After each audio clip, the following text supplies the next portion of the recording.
Yes, guys, you know what time it is. It's your boy David at the Irish Hotspur, Ireland's #1 Spurs fan, the world's biggest Harry Kane fan, bringing you the Tottenham Roundtable. And tonight we are joined by co-host Jack Kinnicky, Matt Hayes, and we will be joined by Sean as well. I presume we might be, here he is again. Yeah, just a bit of computer troubles. First, Jack, how are you keeping, my man? Keeping quite well, Dave. Everything outside of Spurs, keeping quite well. To be honest, I was kind of with Matt, kind of yesterday. I was watching a bit of Brian Hill, to kind of take my mind off of Spurs, see how he's getting on in a semifinal. I watched it with my friend Jimmy, Dave. I explained the whole Hill Messi concept. He saw it, Dave, right away. He could see, where we're coming from about the kid.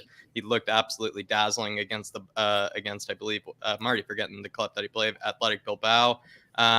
All I can say, Dave, is, Hill Messi, if anybody needs to just take their mind off of Spurs, just do the Hill Messi watch like Matt was. No, 100%. And look, they're looking maybe to take it permanent after this summer or maybe extend the loan. So we'll wait and see what happens there. Matt, how are you keeping, my man? I'm very good, despite the footballing nonsense that we're being privy to in the last couple of weeks. But I'm enjoying the improvement rate about Brian Hill. He's an exceptionally talented footballer, and it was a joy to watch him again last night. But Spurs make me really sad. Yeah, I think they're bringing all of us down at the minute, to be fair. Sean, how are you keeping, man?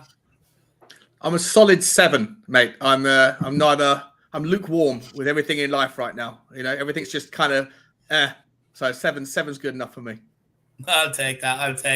It's probably better than what we all are anyway. So, I'd definitely take that for sure, Shawnee.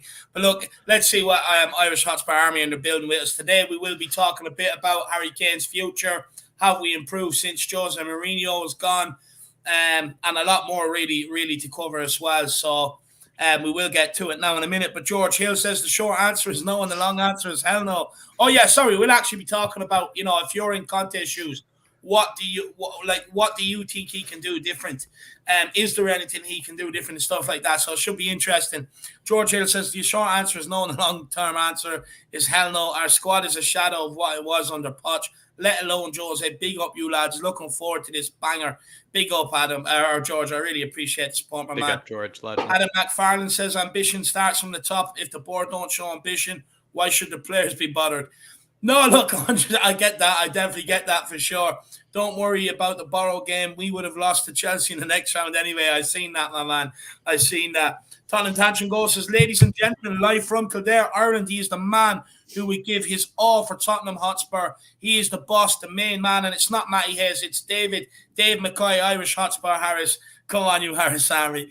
Big up there, man. And he also says, ladies and gentlemen, live from Brooklyn, New York, the home of the mighty Mike Tyson. He gave his all for Spurs. Everyone, he is the stats man. Big Jack up, Money, Calvin Kinnicky. Love he also says, ladies and He's gentlemen. overtime, Dave. He's working overtime. He's on overtime today.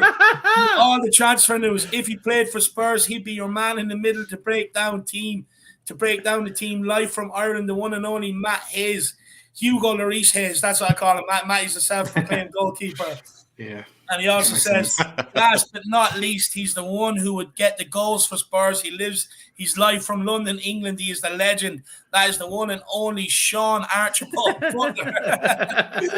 I love that. Big up there, man. Big yourself up, my man. Mick Armalock says, good evening, lads. Come on, you Spurs. Welsh Gal says, evening, lads. Big yourselves up. Big up, Welsh Gal. Hope you're keeping well. Legend. Matt C says, how are you guys today? Yeah, feeling better, my man. Look, just a bit disappointed after the Middlesbrough game. Season's sort of over. So, but picked ourselves up to go again, my man. Bertie says, greetings, Harris Army and Flat Cap Army. Big up, Bertie. Hope you're keeping well. Par Miguel Escobardo's in the house. Good evening, fam. Come on, you Harris Army. Come on, you Flat Cap Army. Dazalier says, can Enoch by Chelsea do the whole Premier favour? That would be nice. Dig yourself up. That's a good thinking. We also have Faro 37, Mike Ashley by Chowski. DJX K says, can I just say Winks is an absolute disgrace. Honestly, he's shit and should be donated to a club, not sold. Imagine some people with talent and fight didn't make it professionally, but he did. I don't know how. Yeah, look, I do not know either. I do not know. The guy is awful, in my opinion. I've been saying it from day one. I just don't rate him. King Huddle says, since Poch left 89 league games, won 44, drawn 17, lost 28. Average points per game, 1.67. That equates to 63 points over a season and an average league finish of 6.40 based on the last 5 seasons. Think we have a new stat man in the house. Big yourself up. Some great stats there, my man. Spaghetti Slayer says, still unbeaten in the league in March. Let's keep the fun. I love that. I love that. Badro Mazid says, good evening, guys. 4 true Spurs legends. No, I appreciate that. I really appreciate that, my man. No need for that. Thank you so much, my man. Who else have we got? We've got KJ Hotspur. What's your opinion on a certain Tottenham YouTuber coming at you on Twitter? Is it deserved or not? No, look, it's not deserved whatsoever, my man. All I do is sit here and make content. Be made it clear plenty of times. I just want to be left alone to do my content. I don't care about anything else apart from that, to be honest with you. And look, they can say what they want. I'm not going to bite, that's for sure, my man. But big up, KJ. 4 Left says he's gone in the summer. Dave Tyson is here. He says, evening, lads. Big up, Dave Tyson. 4 Left says, we have not improved since 2018. That's fair. Adrian Srock is in the house. Conte needs a review to review his tactical setup. Big yourself up, my man. And just quickly, actually, I just want to say on this as well, so many people have actually, put so much time and effort into building their platforms. Just because they won't run their platform the way that others want them to run their platform, it doesn't mean they should be chastised for it whatsoever. At the end of the day, if you want to build a platform and put what you want out on it, by all means, go ahead and do it. But just because other fans won't do it, you shouldn't be criticizing them. And to be honest with you, I'll also say that when it comes to criticizing other fans, why make the fans the problem and take away from your message? At the end of the day, you need fans to be on your side to be able to spread that message. But my God, there's a better way of going about it, in my opinion, And at the end of the day, KJ, we all know it's not true. I had the leader and the organizer of that protest on the channel all of January, promoting the protest, promoting it, telling people what time, where it was, and everything else. So I don't get it. I do not get it whatsoever. Look, just because I have different voices on who represent different parts of the community who I want to come on and spread their voice, it doesn't mean that I don't want the owners out, because I've stated many times I do. And if you go back and look at my YouTube channel, I was the first one out of any one of these channels to do a stream on Levy and Enoch back under Jose Mourinho. I put out an absolute unbelievable show back then. So I don't understand how I could be questioned just because I won't do it the way they want to do it. I don't understand it, KJ. I do not understand it, my man. William Kelly says, don't worry, boys. It gets better, I promise. No, I hope so, William. I really do hope so. It is tough right now, my man. It's really tough out there being a Spurs fan.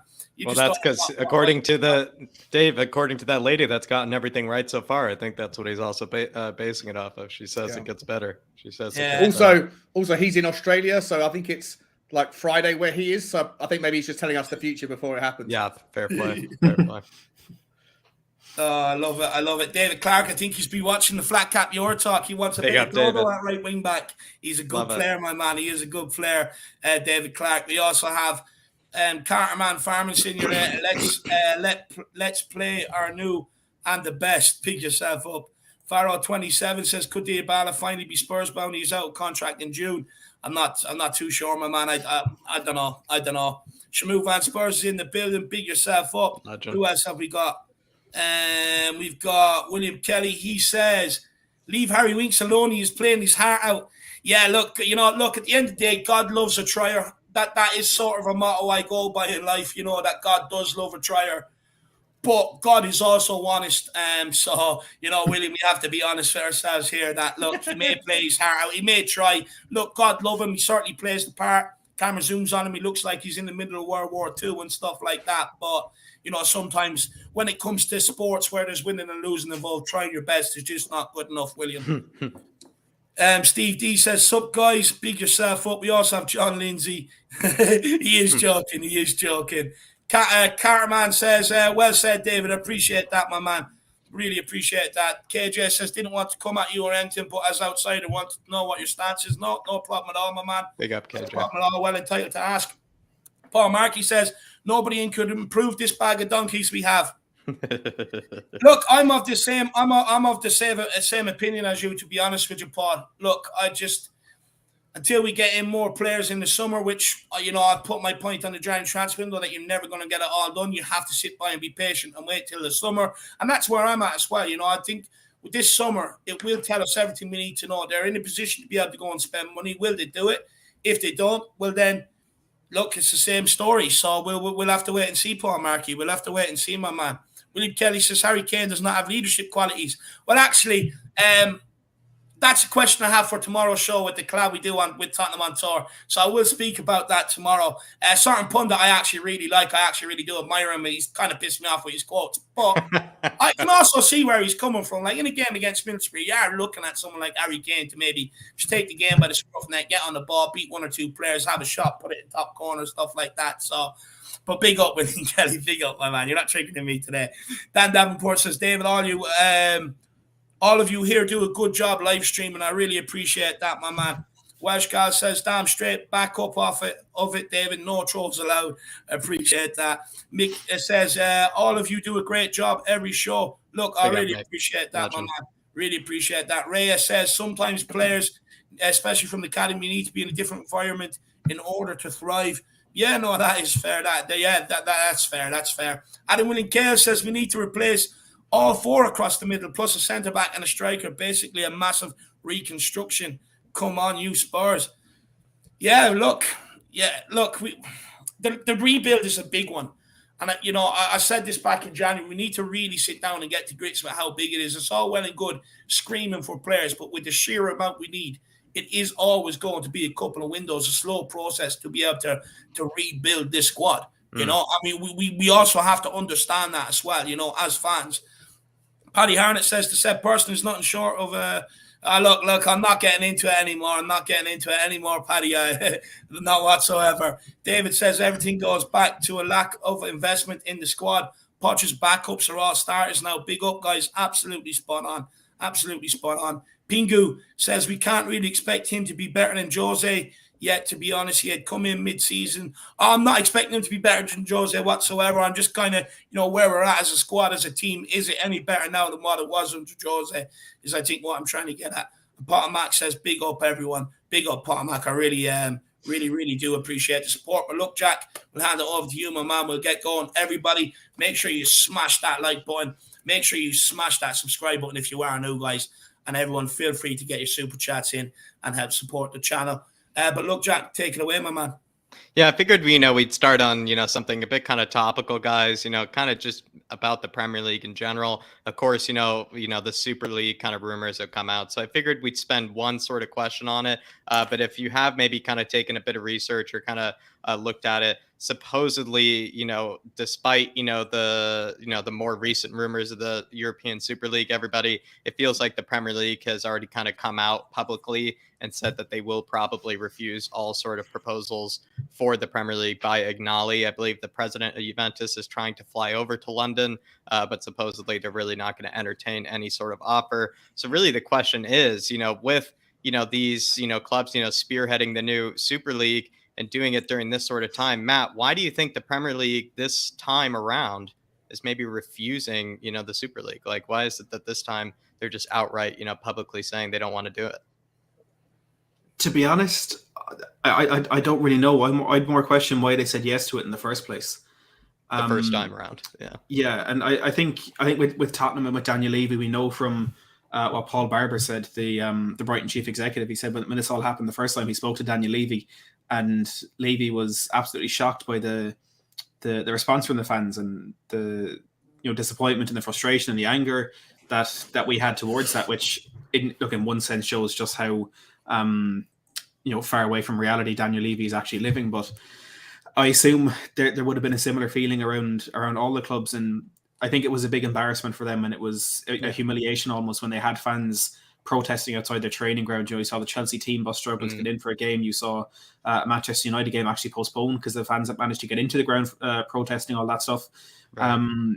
It's a powerful thing when fans can come together on a topic like that. I think that's probably the main reason why we're seeing this.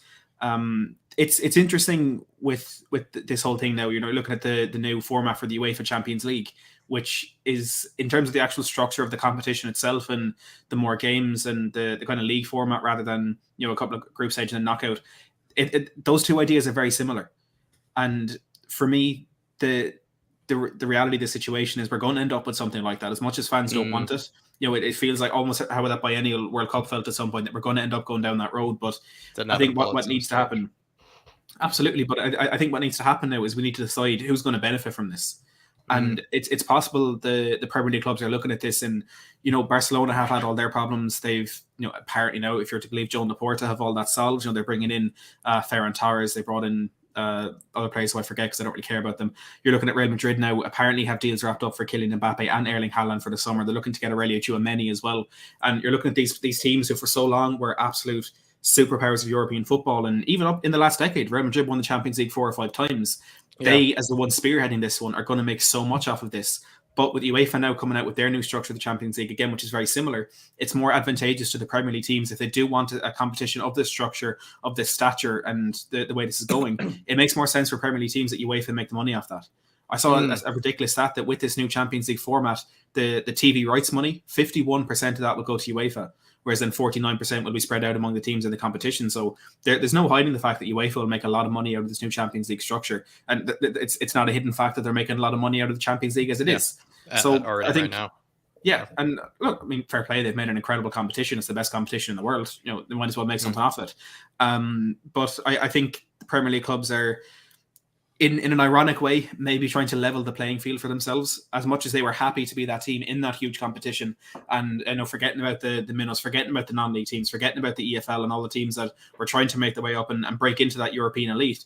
As much as they were forgetting about that, they're now seen as a chance to get the best of both worlds, where they have this competition they want, and also they're not going to allow these 3 teams in Real Madrid, Barcelona, and Juventus to spearhead this and financially make so much money off it that within that European Super League, that then within that be a bit of a disjoint between the top teams and the tier that ultimately the English teams will end up at. So, to be honest, I'm not, and I know it's an important conversation to have, but I'm not too fussed about why they're saying no. I just care that they are saying no. Yeah, we're just happy they are saying no. But first, I'd just say maybe everybody in the comments, clapping emojis, please. Everybody, I would just say that answer that Matt just gave. I mean, this is going to be a smorgasbord of questions tonight. And I would just say Matt absolutely knocked that answer out of the ballpark, I must say. And I think I'm just going to have to move on maybe to the second part of that question, because I hate to say it, guys, I don't know if you can do any better. But to bottom Duda saying we could judge Conte or the support team or Paratici in the summer, provided that at least 3 good players are brought in. Jose is the Ronaldo of coaches, and he failed. The winning mentality is missing in this squad, Dave. What are your thoughts? I mean, can you really only judge these guys until maybe the right players are probably in this, in this squad? Can you really only judge Conte until he has the right sort of players and the right sort of support? Look, I've always said this. I think any manager that comes in or coming in with one hand tied behind the back, really, they're kind of damned if they do and damned if they don't. With what we have now available to us and stuff like that, it doesn't. I've seen it over the last couple of years: tactics, different management styles, everything else. Nothing seems to work. Look, we lack the winning mentality. We lack quality in other areas. Because, look, even if we got rid of Conte and bringing in another manager, there's going to be another position where maybe we don't have the quality that we're still going to have to sign out and we can't play his way and stuff like that. So, for me, look, like I said, this summer will tell all. We've got the chance this summer to go and put it right, getting 4 or 5 signings that Conte wants, because you're going to have to sit back under a manager and do it his way to be able to get this back on track regardless, whether it's Conte or somebody else. And I'd much rather be under Conte than a Ten Hag or a Harry Potter or somebody like that. I think, that's a great point, Dave. And maybe to bottom dude, all I can just say, maybe to finish this up, is while we may, talk later about, how these managers have all sort of, not gotten the right sort of tune out of these players, we could also just talk about how all these players have really, all kind of made these managers, look very human, and made these managers look, quite amateur, at times. And, I would say, credit to them, credit to them for, making them look, like buffoons, it feels like at times. So it almost cuts a bit both ways to bottom Duda. But I can't wait for those players to come in so we can really get the right ideas as to how this team will really look in the future. But big up to bottom Duda. Sean, like I said, it's going to be kind of a smorgasbord of, questions tonight. So maybe just to sort of, wrap up this sort of Super League drama that's just been happening today. Seferin, of course, the president of UEFA, or the head of UEFA, pointed out in an interview that the proposals and the meetings made for the Super League that happened, I believe, last week in this league have happened, during times when there are greater and, maybe more important things happening outside of football. He said they did it during the height of the pandemic, and now he's saying they're doing it during the middle of a war in Ukraine. He's saying, in fact, that they live in a parallel world to ours when he was referring to the president of Juventus and Barcelona and Real Madrid. Could that maybe also be the reason why the Premier League are perhaps, saying no to the Super League this time? They just know the timing of it and everything is all really bad again. Yeah, I think so, mate. No, I'm not. Listen, I'll be honest with you. I don't know. I don't understand too much about it yet either. There's not been that much news that's come out that's really broken anything down. So we're all kind of speculating. But what I would say is I think there's that element of reading the room, right? I think the reason why there was the reaction there was last time was because there was no competition to the idea of the competition. Like teams like Tottenham, didn't matter how bad they did, they were always going to be in it. And I think football fans generally, always want to see some sort of level of competition. I don't think anyone is sit there and look at the UEFA setup and FIFA as well, or any footballing governing body. In fact, any governing body in life generally, there's elements of corruption to it. And the fact that UEFA had, locked in Article 4 and 5, I think it was, of their documentation, says that it's illegal for any football club that's associated with any national team to be able to play any other tournament. So you can't argue that UEFA haven't kind of locked in their system and it's unfair. But I think the reason why there was the reaction that there was from the fans last time around is because there was no element of competition. This time around, it looks like there is an element of competition. Yep. And so if it wasn't for the fact that the timing with the war that's happening in the Ukraine, each proposal has gotten better from them, you must say. Yeah, exactly. So I think the timing stinks. But I also think maybe that the Premier League clubs could be making a bit of a mistake in that they're not reading the room the other way around this time. Like maybe they could be saying, so if it wasn't for the war, maybe they could be thinking, well, now that there's competition involved, maybe the fans would receive it a little bit better. I think they are so disjointed from reality that they can't really read the mind of the average man. Certainly think that, though, that the war in Ukraine, it would be horrible timing to start. It's just hard to even think about that sort of thing. And, I think, and perhaps maybe you're right, actually, Sean, perhaps actually the proposal and everything isn't that bad and, isn't as ridiculous as maybe we want it to seem, but kind of like last time it got leaked, it seems like yet again during a really poor time. Then they aren't really prepared to perhaps answer, for whatever they were scheming. It feels like, trying to come up with some sort of scheme and then it just being kind of caught maybe halfway through, while it was kind of being half baked. And so you would probably say maybe it's, just not, they just look bad every time. But if we had perhaps caught them at the right time for them, maybe it looks good. Maybe you're right. Even Russia had the decency to wait until the Olympics were over before they moved into the Ukraine. Like, there's some sort of level of consideration from the worst human beings on earth before what they do. So, I feel like, and when I say worst human beings, I mean Putin specifically. Why? It's just, I think it's all about timing. And if it happens in 2 months' time, but at the same time, man, life does go on. Like the Premier League hasn't ceased to exist. They haven't pressed pause on life because of what's happening in Russia. So, I don't know. So it's a difficult one. We'll wait until the dust settles and everything comes out in the wash before we build our opinions better. Yeah, I think you guys both covered it really well. Dave, like I said, we're covering a lot of different topics tonight. Maybe anything you want to cover Super League wise, or should we just kind of move on to no, just move on. I've no time for the Super League. I don't like it. I don't. All I'm going to say is it's no surprise that it's cash-strapped clubs that really need it. So yeah, it just seems like it's all over the news today, so we might as well just cover it just for a brief second, everybody. Moondog, just quickly, member for 4 months, saying the mess we're in will take 4 or 5 years, I think he's saying, to recover from. What do you guys think? 4 or 5 years? Depends what happens, doesn't it? It all depends. Like it's going to take 4 or 5 years from when, or maybe it's going to take 3 or 4 years from whenever the signings start. And the signings have to be plentiful, they have to be top quality, and they have to work immediately. We've made signings in the last 12 months, last 24 months, but most of them haven't worked out. I think like seven of the Tottenham's first team was signed in the last 3 years, right? And so, they're just not working out. So we need to have plenty of money, lots of replacements, and every single one of them needs to hit the ground running and be a value-adding member of the squad, which most of them haven't been in the last 3 years. I'm going to cut it in half, Moondog. I'm going to say 2 or 3. I'm going to say 2 or 3, maybe with now the inclusion of Paratici, but that's just me being optimistic. But let's move on, guys, to everything more kind of Spurs kind of themed. Antonio Conte, Matt, I felt like after that press conference was looking weirdly the opposite of his emotions after Burnley. He didn't really have any sort of outbursts, seemed to be more of, you might say, a calmer sort of Conte. Maybe underneath, the surface, he definitely probably was feeling the same sort of way.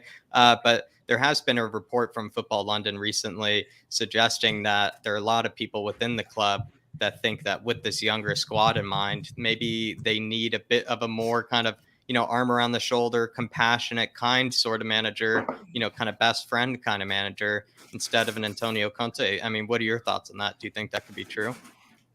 I think we need to find a middle ground here. Pochettino and Conte / Mourinho are either end of an extreme. Pochettino was the guy who was a father figure to a lot of players, who was more than the man who put the hand around the shoulder. Some players said they sometimes called him, affectionate names for dad and all that stuff around the training ground. Then you've Jose and Conte who will come out in the press and not only say what they want to say and say what they mean, but they'll go a little step further, as Conte called it, a strategy. And that's worked for Conte at Chelsea. It's worked at Juventus. It's worked at Inter Milan. It worked for the Italian national team. And that's all well and good. That is absolutely fantastic. But every group of players that Antonio Conte comes in charge of throughout his career will not respond to the exact same tactics in the exact same way. And look, I'm not going to sit here and say I'm a better man manager than Antonio Conte. I'm not going to say I'm better really at anything other than being me than Antonio Conte, because he's an absolute legend. But he needs to know the squad that he's dealing with, and I think we've seen it more than him from obviously following the club in a lot more detail in the last couple of years, that these players didn't really respond well to that with Jose Mourinho, and maybe Conte needs to kind of adapt the way he manages these players and adapt the way he approaches these situations. And I said it after that rant after the game to Burnley. Everything that man said in that press conference was 100% true. And I will not question any of that. But there's a way that you go about doing that. And there's a way that you go about saying what you need to say. And with some players, that could be bringing them into the manager's office and just having a word and letting them know what they're doing wrong and letting them know how they can do it better. And for some players, it will be coming out in the press and saying what he said. But he needs to figure that out. He needs to know a squad a little bit better. And when I say finding this middle ground, there's a big difference now and to probably when Conte was a player, when he's first coming into the managerial sphere, and that is player power. Players have a lot more say, a lot more pull in a lot of things that go on at clubs, and that's the reason that we've had 4 managers in the last couple of years. And I'll use the example I used under Jose Mourinho. If you look at Jose's most successful squad, or one of his best squads, would have been at Inter Milan, the team he won the Champions League with. He won almost everything there was to win with them, and he dealt with that squad the same way he dealt with the Spurs squad, in that he would call them out. He'd say what needed to be said. He wouldn't beat around the bush with anything. But the difference between that squad and a squad that you're going to come up with now is I don't want to say the mentality, because that seems like a very specific player to the person, but general society is different. The world has changed more in the last 10, 15 years. And it is changing. It's changed more in the last 10, 15 years than it's changed in so much time. But just looking at some of the players in this team that Jose Mourinho won the Champions League with in 2010, so 12 years ago, you've Samuel, you've Javier Zanetti, Esteban Cambiaso, Maicon, Diego Milito, Pandev. These are players who'll go out on the pitch and fight. They put their lives on the line for that football club, and they put their lives on the line to win. 100%. Those players don't exist very often anymore. They're still there. There are definitely players like that still out there, but how many of those can you say are at Tottenham Hotspur right now that will, give absolutely everything and buy in 100% to what a manager is doing? We're lacking that at the moment. And no one is expecting Conte to be successful with the squad that he has right now, but that doesn't mean he can just throw all of that to the wayside, and he can't just, say what he wants about these players and kind of disregard what they need to improve. Because as I said about needing a good January transfer window to build up to hopefully get in the Champions League, to build for a summer window, what he says about this squad right now ultimately absolutely affects what we do for the next 3-4 months in terms of finishing out the season. I think he needs to calibrate. Fair. He needs to realize that, and he needs to read the room a little bit better. But they may need a more compassionate, more kinder manager, but you don't want to go to the same extreme that we did in the past, because as soon as things started to go wrong, Poch was sacked essentially, and we can't afford that to happen anymore. Yeah, I'm completely with you, and perhaps maybe Conte does need to find a bit more of a middle ground. But then on the other hand of things, you kind of look at it, and maybe everything he said, was actually true. Just perhaps what you were saying, Matt, was making me think maybe not all at once, Conte. Maybe not all at once. Maybe divide it up. Some of the some of the rationale he's using. But Dave, I mean, what are your thoughts? Do you feel like do you care, that, this is maybe something that people within the club are thinking that this younger squad needs, maybe a kinder, more compassionate manager? Are you worried that maybe these players are actually being kind of halted by having, kind of like Matt was kind of saying, maybe a manager of kind of more of an older time period kind of mentality? I mean, what are your thoughts on it? Do you think this club actually does need a nicer kind of Pochettino-like manager? Nope. No, not whatsoever. They can cry like babies all they want. I'm sick of it. That excuses under Poch near the end, excuses under Jose, excuses under Nuno. The only player that did, the only manager that I did actually like was Ryan Mason, believe it or not, which is shocking. But look, for me, I don't think it's down to how nice the manager is. If people think that Jurgen Klopp and Pep Guardiola are nice to their players when they're losing, you're sadly mistaken. You can guarantee they bollocked them behind closed doors. You guarantee they bollocked them, in the dressing room, in the training ground, if they're not doing the right things. And then they simply get dropped and someone else comes in. Now, Conte can't do that right now because we don't have the players to be able to drop someone if they're crying, to bring someone back in. So right now, for me, he just has to manage the ship as best as he can till the summer. But why should he have to change what's brought him success to people that have no success? It doesn't make sense. You bring in someone with success so that they can install what they've done everywhere else in order to drag you up to that level. You shouldn't be bringing in a manager that has brought success everywhere else to cower down to some of these players that have got some of the greatest managers in the world sacked. Not whatsoever. At the end of the day, when it comes to some of these younger players, when it comes to maybe youth academy products and that, the best ones will come through underneath a winner. And they're the ones that I want at my club. The ones that are shying away and cowering away, well, if they're cowering away because a manager's maybe a bit too mean, they're not going to win. They're not going to win stuff for Tottenham Hotspur, so I don't want them here. In fact, they're not even going to barely win anything throughout their career. Might pick up 1 or 2 trophies here or there, but they're not going to win anything at the top level in their career. Just not. Ones that rise to the manager's expectations, one that rises to the criticisms, are the ones that win things. And it's that simple. And I'm fed up with this crybaby attitude at this club. At some point, we have to absolutely get rid of that sort of mentality, that player power in the dressing room, because you can, like, what does that do for us fans? Think about it. A manager comes in, one player doesn't like him, he goes crying. Who's suffering? The fans are suffering. Do you think the manager cares about that player? No. And then the player is just going to be off in a huff. He's not going to get any better. At the end of the day, look, it's the players like Kane, Son, and all the winners in this squad. I know they like Conte. We've heard it in press conferences. Just because other people around the club who maybe not in, maybe Harry Winks or players like that, or maybe not in and around the team, and other people in the club want to change it. Tough dates. You've had your go. It hasn't worked your way. So now let's do it this way. So, I mean, to be fair though, Dave, like these same sort of players that maybe didn't like Conte, what do you make of the fact that they also didn't really like Nuno? Because like Nuno wasn't like a bully or like anything. You couldn't imagine liked like Nuno. Let's be honest. No, I don't think anybody liked Nuno. But yeah, Matt, maybe I'll just quickly hand this to you, and then I want to go to Sean. But what do you make of the fact that these same sort of players that maybe wouldn't really like the way that Conte probably might bark at them, they also didn't really like Nuno because Nuno didn't bark at them, I guess. It's this funny. I guess that's what you were speaking about, though, with the happy medium, Yeah, absolutely. No, the reports about Nuno when he left were that he was distant and he was cold. And I mean, that's almost worse than what Conte is doing. And look, it is worse. We saw what happened on that football pitch. We saw the way it ended.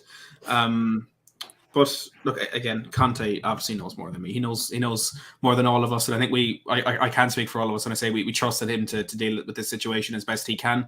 But I just think I fully agree with what David's saying. You need to get that mentality out of the squad, and absolutely, I hope to God we do. I hope we get players like Harry Winks, like Emerson, out of that team, because they don't have the right mentality and they don't have the right quality to be what we need to be. But again, we're depending on them for the next 4 months.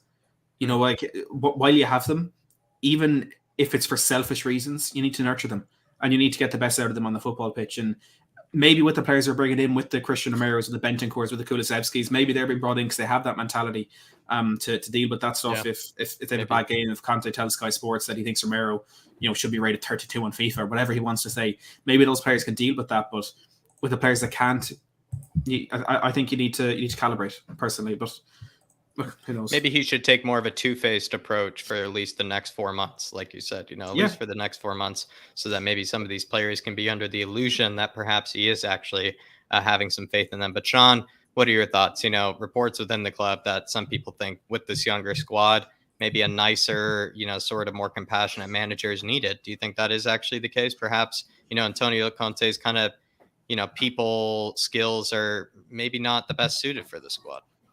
Well, what evidence is there that he's been nasty to anyone? As far as I'm aware, he praises the individual when we play well, and he criticizes the team. I've never heard him call out anyone specifically.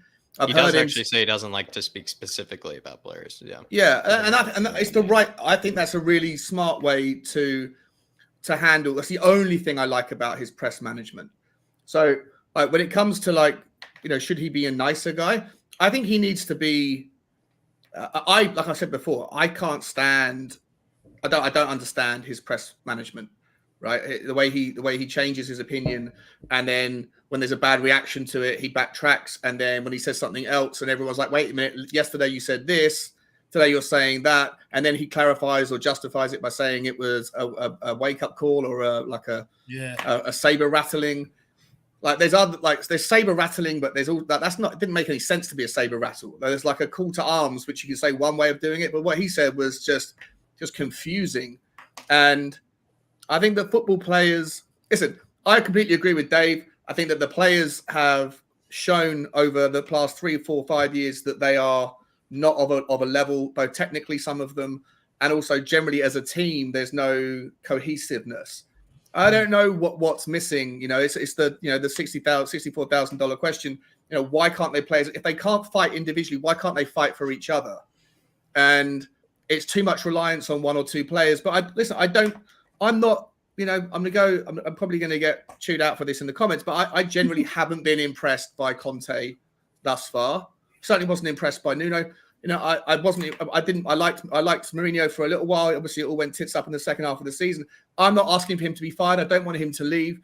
I'm not throwing my toys out of the pram. I'm just saying that, I just don't think he's come in and wowed me like I would hope he has, even though I know full well that the players a lot of them need to pack their bags, but some of them need to pack it in and get on with playing and earning their money.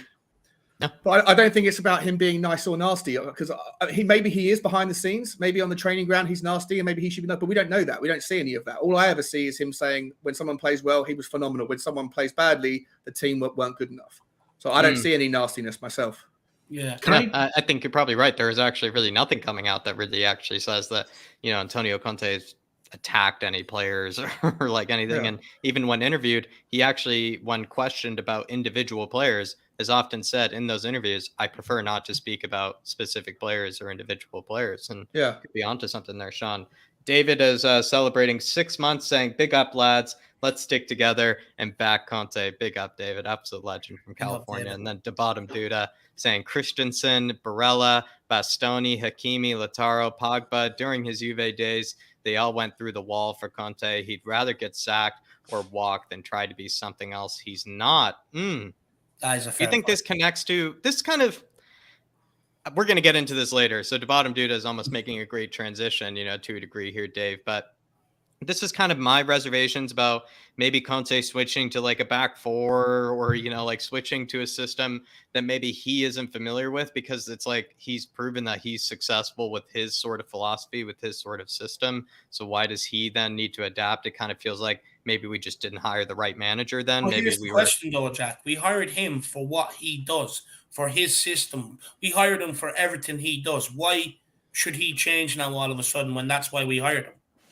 I mean, but this is, I guess, what's coming to the case is that maybe he just has to come to terms and realize that, with the players that he has at his disposal, they're not as bendable as he might like to think, maybe he has to bend for them, which is unbelievable to say, but perhaps like maybe Sean would want to say, maybe that's what the 15 million is for, is maybe for him to bend over for them. Yeah, that's true. Sean loves hanging on to that. He absolutely loves that. He has that on his wall every day. He wakes up. Do you think this money is the spent case? on his salary? Do you think he would rather get sacked than really make, like we're saying right now, do you think he would rather get sacked than really bend? Oh, 100%. 100% he would. To answer the super chat, I guess, right here. No, of course he would. Like I said, we hired him for what he's done at previous clubs, the way he plays and stuff like that. That's exactly, we hired for him for absolutely everything he is. If he starts changing now, that either means he's broken and he's ready to walk, or that, it's last chance saloon for him. That's what more. If it's last chance saloon for most managers who've been here for a period of time, and you start seeing them quickly changing stuff like that, it usually means you don't win the next game or two, you're out of the door. So for me, look, if Conte is going to be here next season, he has to implement his plan and stick to what he wants to do for the rest of this season. So the players that he does want to keep, they're all familiar with what he wants to do going to next season. So when we do bring in the new players, we already have players that A, can play his system, his style of play, and in his mold, but B, can help these players settle into his system quicker. If he starts changing it now and then reverts to it back in the summer, what sort of message is that sending to the players? Yeah. I mean, I think you're right, Dave. To bottom dude, I guess what we could make the conclusion is, and there are a lot of successful managers that do this. Maybe he's not as much of a, how do you put it? Maybe this isn't the right way to put it, but like chameleon, kind of like manager where he can kind of change his spots. He can kind of, be something else. He can be successful with different systems. He's not just tied to one sort of, way of playing. And, we even saw that with that Bruno Lage guy over at Wolves. Like, he doesn't play that system. And, he's found a lot of success with the system that they did before. In fact, he didn't really change very much. He just kind of went with more of the same and kind of put his little, fingerprint on it. But, maybe Antonio Conte is perhaps just proving he can't really adapt very much. He just has to do what he wants to do in order to succeed. And perhaps we're just paying the price for that. To bottom Duda, though, great talking point. And Moondog saying, why keep making excuses? I'm sick of it. I don't like making excuses for the players really anymore, Moondog, especially after the graveyard of managers like I was discussing before, my man. I really don't. But Moondog, look, as long as every manager has to come in here and use Harry Winks as a part of his plan, I will not criticize them. Just not going to do it. We all know how awful the guy is. Look, Moondog, at the end of the day, I don't think it's making excuses. People are well within their right to question things. And look, at the end of the day, everybody views football differently. Everyone's opinion is valid. And, if we don't have these discussions, well then, what good is it? If you're going to have a debate and discussion, you have to have opinions from all angles, my man. William Kelly saying Conte is world class, and by the end of the summer, he will show his class when a lot of these players are gone. Sean, don't worry. He will prove you wrong, brother. Sean, apparently, the Conte reckoning is coming towards you. Yeah, but I'm not whatever happens between now and the end of the year or next season, I will judge him when that happens. Nothing that he will do in the summer will change how I feel how he started. So I want him to. I'm just saying, as of that so far, him along with the players, along with everything else about Tottenham, it's been a very disappointing, frustrating season. I haven't been blown away by him. If he turns it down in the summer, it won't be proving me wrong. It will just be a case of awesome. Now we're getting value for money from the best manager in the world. Fantastic. Yeah, I think William Kelly is just saying, Sean, one day you're going to have to repent for the sins, that you've done, against the Don Conte, my man. But William Kelly, pick yourself up. You will never forget. When you pass through the heavenly gates, Conte is there right in front of them just to make sure that, you didn't slay them. I just want to say quickly, William, I do hope you got that flood sorted out, my man. I know you said you were under a flood there at the weekend, so I hope that is sorted, my man. I've been looking into the weather over there. It's been torrential rain for like last 7 days or something like that. So look, hopefully you got it sorted, William. Big up, William Kelly. Do hope you got it better. Sounded a lot more stressful than the garage situation last time. Yeah. Conte and Gokuma just saying she loves Conte. She's sticking by him, Dave. She's sticking by him. Big up, Gokuma. I really appreciate the support, love. It's good to see you in as well. It's good to see you. What time is it over there? Let me know. But, we were about to move into it. And, I think Devadim Duda at one stage actually really, conveniently kind of brought it up. But we're now going to go into it, lads. If you were in Conte's shoes, sort of question. And I know really Sean's excited for this one. But Maddie, a lot of criticism, has been coming out towards Conte's tactics and what he's doing wrong with the players he does have at his disposal. Even if you don't think, Matt, that, Conte's the problem, or even if you think he hasn't even gotten anything wrong so far, maybe just entertain the critics, just entertain me here. If you feel like you were in Conte's shoes, what would you actually do differently to maybe prevent some of these disgraceful results, like the Boro result, the Ennis Mura result, etc.? What would you maybe do differently? What have you seen so far that maybe Conte maybe is getting wrong? I just want to start by saying that this is bad to make you do it. And no, not at all. I think it's a very good talking point, and but just with the way people jump to conclusions on opinions and that stuff, Conte is the best thing at this football club at the moment, and Conte is the biggest shining light in terms of where this club can actually progress to. The problems are the board, and the problems are the players. And despite what certain people may say on Twitter, I don't think I'd own this. I actually robbed this from the We Are Tottenham TV studio, but we don't talk about that. I think Conte is a bit stubborn in his tactics, and he's absolutely gotten things wrong. He's 100% gotten things wrong. He wouldn't be human if he hadn't.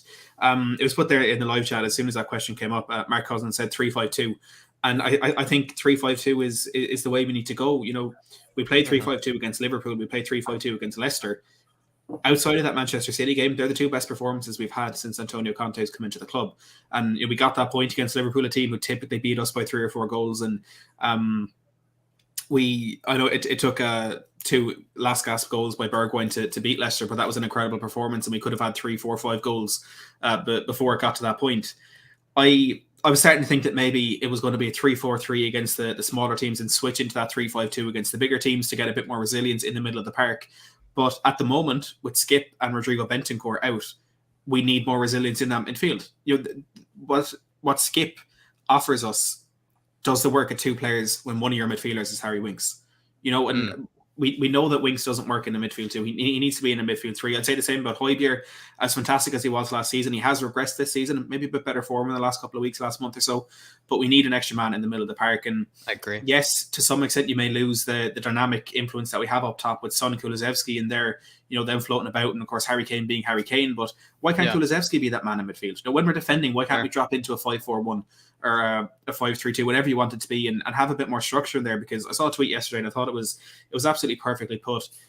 When you have Højbjerg and Skip in that midfield, their defensive awareness isn't good enough to cut off the pockets of space where we really get hurt. And we first saw that in that game against Southampton when Stuart Armstrong and Mohamed El-Yunusi were picking up these really, really clever pockets of space. And ultimately, James Ward-Prowse got into that position twice, scored 2 goals in the last 10 minutes, and they beat us in that.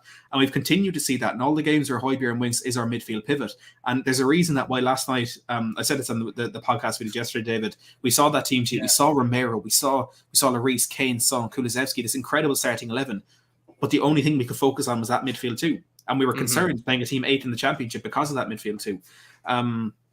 And when they play, those pockets of space are where we're extremely vulnerable. Vulnerable. That goal from Middlesbrough ultimately came from there when they got that in that space. Davis is dragged out to then deal with that situation. Then Romero and Dyer are dragged across, and that space all opened up in the box for Middlesbrough. I know there's other elements of lack of defensive awareness that created that goal, but that's where it all started off. And I think Conte, he made that big decision early in his time against Chelsea. We all know the story. They were 3-0 down at the Emirates Stadium. Things were all bad. They were playing the 4-2-3-1. He switched to that 3 at the back. They won the second half 1-0, and they went on and won the league in record-breaking style with 93 points. So it's not like Conte isn't capable of change, and it's not that he's too stubborn to make a change. But I don't know what it is, but I think we need to see a 3 midfield, even if it is just to get us through this difficult period. Only Brentford have lost more games in the Premier League since the turn of the year than us, which is honestly extremely embarrassing. But I think if I could make one change, it would be to just get an extra man in the middle of the park again. Let it be Kulusevski. He's played there in the past. He can be that player. But I think a midfield too, especially when you've Højbjerg and Winks, it's putting you a goal down before the game is even kicked off. And when you play the 2, then you don't really score goals. A quick follow-up, Maddie. If, I kind of agree. I think if you were to, find a criticism or find, something that maybe he needs to do differently, I think what you were suggesting is right. Does that then show that he is way more reliant on Skip and perhaps Bentancur, in order for his system to work right now than maybe we probably previously thought? It seems like he's entirely dependent on having one of those players then. He absolutely is, but that's not a criticism. I mean, every team, that's the case with a lot of managers. Yeah, like every team is dependent on a certain player, and it's not always the most technically gifted player. It's not always the best player. I mean, look at that Liverpool team that won the league. Jordan Henderson was crucial to them, absolutely crucial, and he's nowhere near the best player in that team. And I think that's maybe been shown with his recent form. But look, you need your best players, especially when your squad is as weak and as shallow as Tottenham's squad. When Harry Winks is your second midfield option, you need your first choice midfielders, and that's just the fact of the matter. And that's where even more so when we get into the summer, we need to back Conte and not he identifies a 40 million player here, but we'll get a player the same style for 20 million. That's rubbish. If we're going to do that, get rid of him now. This is why we need to back Conte. We need to get his players in because our squad isn't deep enough to be able to take risks on players, and it's not a criticism, but he is over-reliant. He's heavily reliant, I'd say, rather than over-reliant on Skip, Bentancur, Romero, Kane, Son. But look, again, my team isn't. Yeah, and what manager isn't to a degree. I mean, unless you have just an absolute wealth, of players, I mean, you're going to be reliant on certain players because you basically base sometimes your whole sort of instructions, your whole sort of patterns of play around, certain players being in that 11. I think you're spot on. William Kelly saying, Sean, you need to repent. I think, Sean, maybe after he gives his answer, maybe he doesn't need to. Maybe he doesn't need to, William Kelly, because I'm looking forward to his answer to what I asked Sean, to what I asked Maddie earlier, my man. And then he also said, survived the floods, Dave, my pants, but got through it. But more storms are incoming. Dave, so stay safe, buddy. Stay safe, my man. Endure even more. Very tough, William. Very tough. Make sure you stay safe. Look after yourself, and make sure the young lad is safe as well. Most importantly, my man. And look, if you need that, and you have my number, you can just ring me anytime, my man. Yeah. Just let us know you're okay, William Kelly, and hopefully maybe each time we see you in the chat, maybe that would be a good indication. But William Kelly, stay safe, my man. Stay safe, and do really appreciate the support. Jacob Anderson saying, I'll be disappointed if Winks isn't the third or fourth option coming into next season. Also, can you see Spurs signing Dybala this summer? A lot of rumors. I would be probably disappointed if Winks is the third or fourth option. I'll probably be disappointed if he's still in the squad, to be honest, after the summer. But Dybala, maybe Maddie, could you entertain this for Jacob, or is it just no possibility? I think I have this reputation on this channel of being the man who shuts down all these transfer dreams. Matt reality check is. No, I think that Dybala boat sailed when his image rights decided to do what they did. I can't see that happening. Look, obviously I'd love it, and it's looking more and more likely that Dybala will leave, but he won't be short on offers, and I'm sure if there's a 1% chance of him coming to Tottenham, he'll be watching our situation right now, and this is a ship that people jump off of, not onto. I don't see him coming. We're going to have to look at, different out of contract sort of players, Jacob. And to be honest, I would be disappointed to see Winks even in the lineup in general. But Jacob, do really appreciate it, my man. Do really appreciate it. But we are going to move on now to Sean's answer to the previous question here. If you were in Conte's shoes, Sean, what would you maybe do differently? At least maybe just to prevent these sort of embarrassing results. Maybe it doesn't have to be, the Southampton or Wolves sort of match, but just to prevent, a Mura, just to prevent a Middlesbrough, how do you, what would you do differently if you're in Conte's shoes?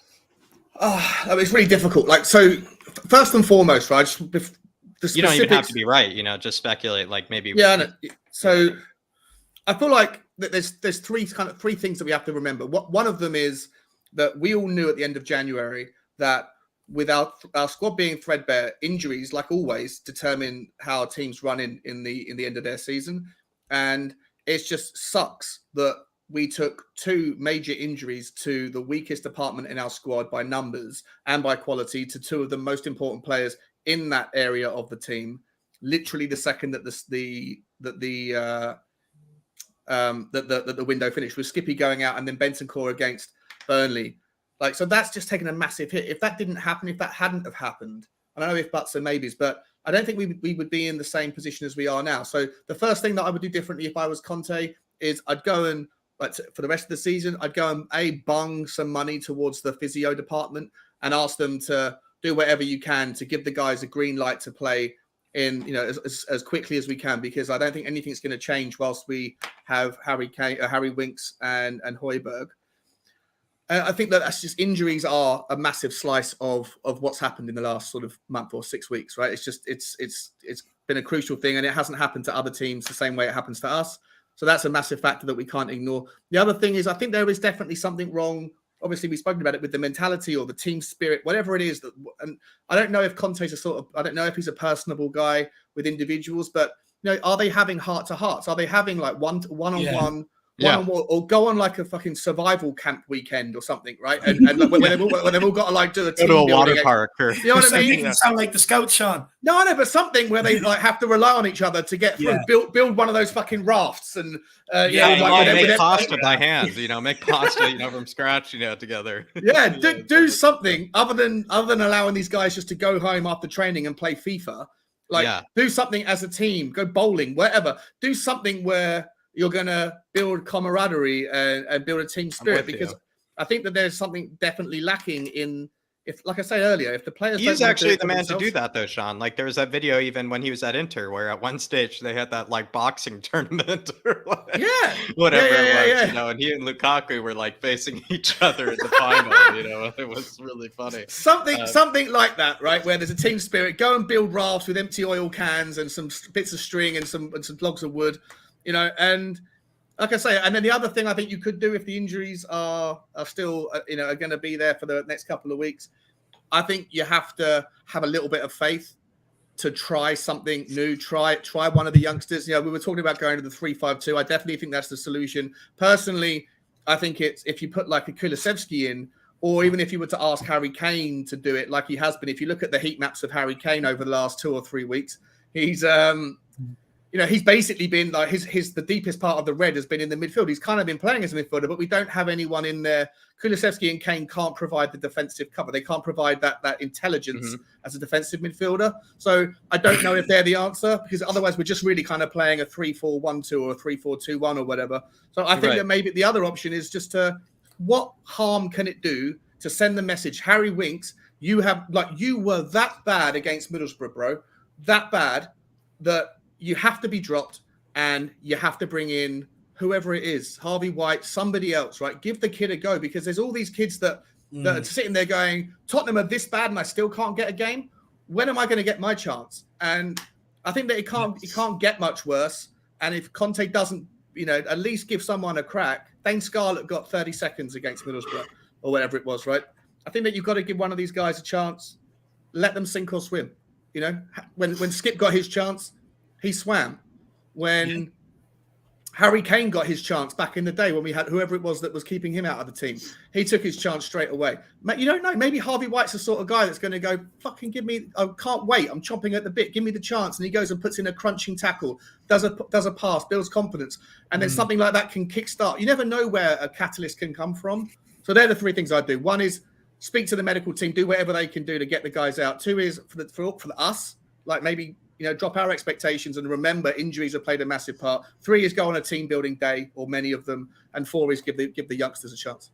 Well, Sean, I love it. I actually love it. I think those are honestly at least 2/3 of those are fair suggestions. I don't. Sean and Matt, you must be prepping for the interview coming up. They must. I don't know. They have both, Dave. They have both given some answers today that I would just be like, I don't really think anybody can answer it better than that. To be honest, especially the ones that Sean were giving, Dave. To be honest, like, not really ones I think anyone could really disagree with, to be fair. Who would, say no to, a bit of an excursion, a field trip, Papa Conte, Dave? That sounds absolutely delightful. Papa Conte Day. You made Jack stay with that. Jack be dreaming about that. I was just thinking, rolling pasta, Dave, trying to, maybe like, a nature hike, something like that. It does all sound, quite spectacular, to be fair. And I think a lot of it is not really that unreasonable. Either, really, what he suggested.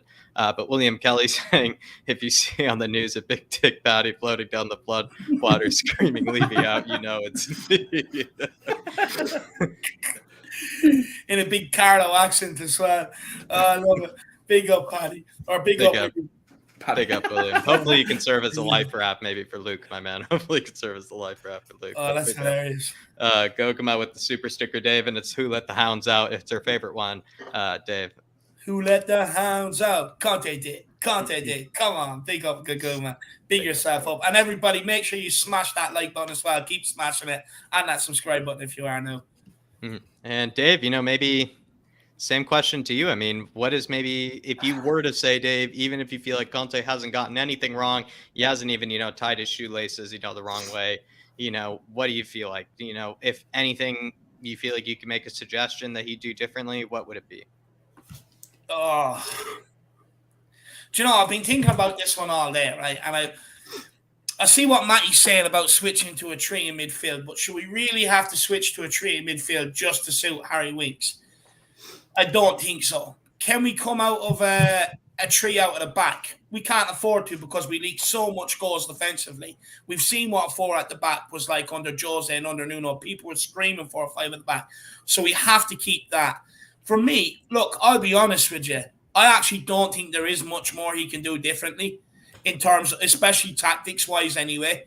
I think in order for him to implement his methods, especially going into next season, he can't be seen to bow down to what these players want purely because they'll start walking all over him. And if he doesn't start, then once he bows down once, they'll expect it all the time. So tactically for me, look, I just think he has to, I've said this before, I think he has to keep sticking on Band-Aids, try and get this ship until the end of the season, and it all comes down to getting in better players this summer, good recruitment this summer.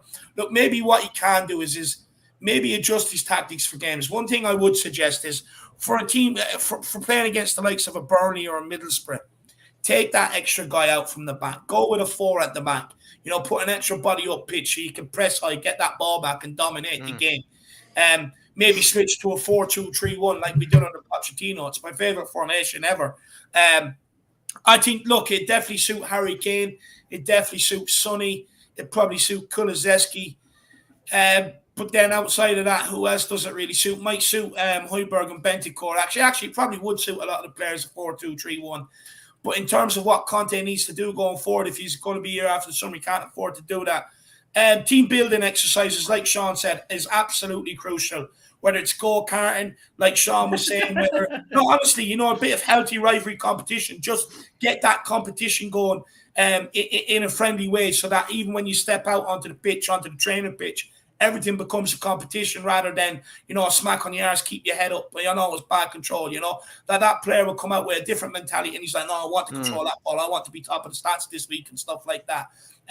Team building exercises like you said, Sean, survival weekend, send them out to a desert island and give them a ball named Wilson, see what they can do with that. There's so many things. But as well, like Conte, just be honest, pull them aside. Yeah, have a chat with them, yeah. Start having conversations with them. Look, if you want to stay here beyond the summer, I'm going to be here. Make it clear to them. I will be here next season. I'm pulling you in now. This is what I want to see from you over the next couple of months, or you're gone. And he has to lay it out like that. If they don't want to be here and they go one way, okay, fair enough. We know they don't want to be here. We know they don't want to push on and be winners. Get rid of them in the summer or isolate them and get in players that will. Look, I actually don't think there is too much Conte's doing wrong because I keep saying we've had Jose Mourinho who's walked in, challenged them, with trophies. What have you guys won? I've won this. He's tried being nice to them. He's tried fucking being mean to them. You have Nuno who's tried showing them the cold shoulder. You've had Jose Mourinho who was best friends with them all the time. Just nothing's worked. Yeah. So it just shows to me it has to be the squad that is changed. It has to be the squad that's changed. You keep getting the same results out of this squad. It keeps getting a lot worse. It's getting worse. It's getting worse. It's worse this season than what it was last season. And for me, it just all comes down to the belly quality players. I mean, if I was in Conte's shoes and I was trying to sit down and have a conversation with Winks and I need you to do this, I need you to bulk up, I had to manage the guy, I'd be going absolutely mad. I just know as soon as I put him in the team, what result's going to come in. So then you have to try and set up your whole other team around that just to make up for his deficiencies. You can't do that. For me, yes, you can keep asking a manager to roll out different tactics and maybe adjust tactics to certain teams and stuff like that. But the best managers in the world don't do that. And we've got one of the best managers in the world. They have a philosophy, they stick to it, and they believe in it. Yeah, that's absolutely fair. Matt, when you were making those suggestions, to criticize or, that's a harsh word, to make suggestions, to what maybe Conte has gotten wrong or could have done differently, take yourself back to when we kind of did the same thing with Jose, with the tail end of Poch. Do you just feel like maybe sometimes we as fans perhaps don't realize, some of the selection headaches and some of the tactical headaches that maybe these managers actually have gone through? And maybe we don't realize sometimes if you were in their shoes, it's actually a lot more headaches than maybe we ever could imagine. Yeah, absolutely. I mean, for us as fans going into games, as much as we can sit here and, analyze this midfielder is better than that midfielder, or this midfielder is better suited to this game, ultimately, when we make these decisions or suggestions or predictions, we're doing it purely on emotion. We're doing it purely because Harry Winks is an absolute embarrassment to this football club and we don't want to see him play. Or we're doing it because we think Emerson hasn't been a good signing. We want Doherty to play. But, I mean, ultimately, with Poch, with Conte, with Jose, whoever it is, they're picking a player, not who they think is on the better form, not who they think is the better player, but a player who's tactically better suited to what they want to do for that game. Or a player who's better suited to the threat of the opposition they want to nullify, or the weakness of the opposition they want to exploit. And again, I'm sure I speak for all of us when I say I'm not really sure what Winks would contribute to nullifying anything from another team, or what Emerson would do, what he could possibly exploit. But, these managers have a better insight into what is needed going into a game. And, let's just say, for example, this game against Everton on Monday, we might say that, we want to control the midfield. We want to switch to that 3-5-2. Let's play, depending on who's fit, Højbjerg, Winks and Bentancur in midfield to dominate that midfield. Well, Conte may be looking at, really dominating in the wide areas and wanting to, maybe having Son, Kulusevski wider and then having Doherty and Reguilon behind them and doubling up out wide. We don't really know what Conte wants going into this game.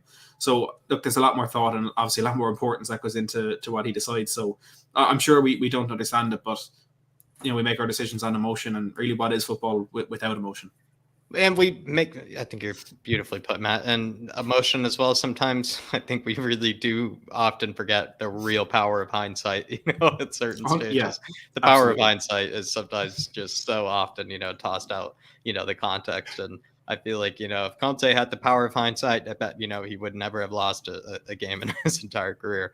But Sean, what are your thoughts? I think you made fantastic suggestions, and maybe you probably could say, there are no, headaches that, these managers should go through, considering all your suggestions I thought were bang on. But do you think sometimes we as fans maybe forget some of the tactical sort of headaches and, selection headaches that maybe these managers have gone through, maybe with Spurs specifically, not just any team, but with Spurs specifically?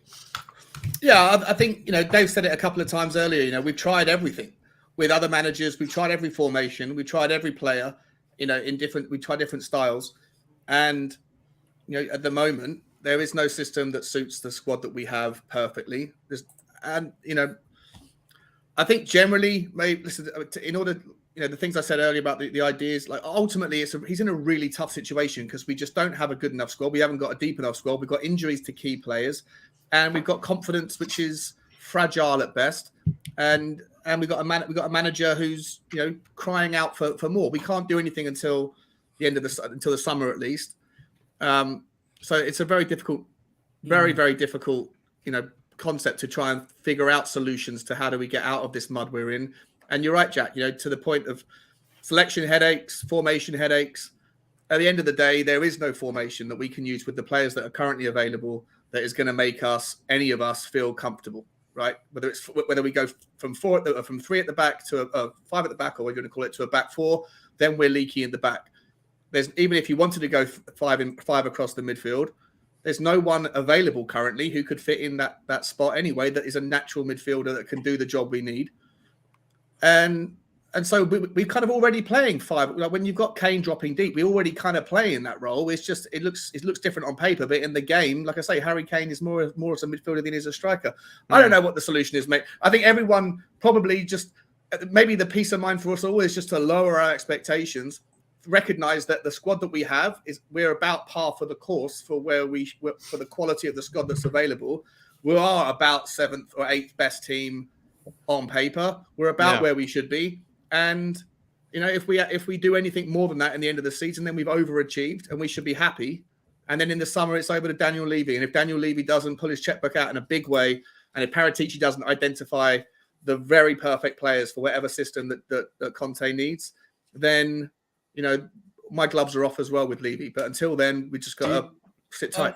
Do you think the spotlight, just quickly, Sean, do you think the spotlight do you think Conte maybe perhaps shined the spotlight on himself because he won all those games in a row and got all those points, so quickly that all of a sudden we were challenging for top 4. Yeah. And with Nuno, we were like, are we going to finish in top 10? Like, are we going to finish mid-table? And Conte, the honeymoon period was so strong, you could say. And long. It was long as well, right? With Conte compared to what we've seen with other managers. So long and so strong that maybe he almost shined the spotlight on himself once it started going really bad, because now we started dreaming of top 4. We started dreaming of all these things. And then the moment it starts going then wrong for Conte, it's like, we maybe have forgot that we never would have thought we would have been in that spot in the first place.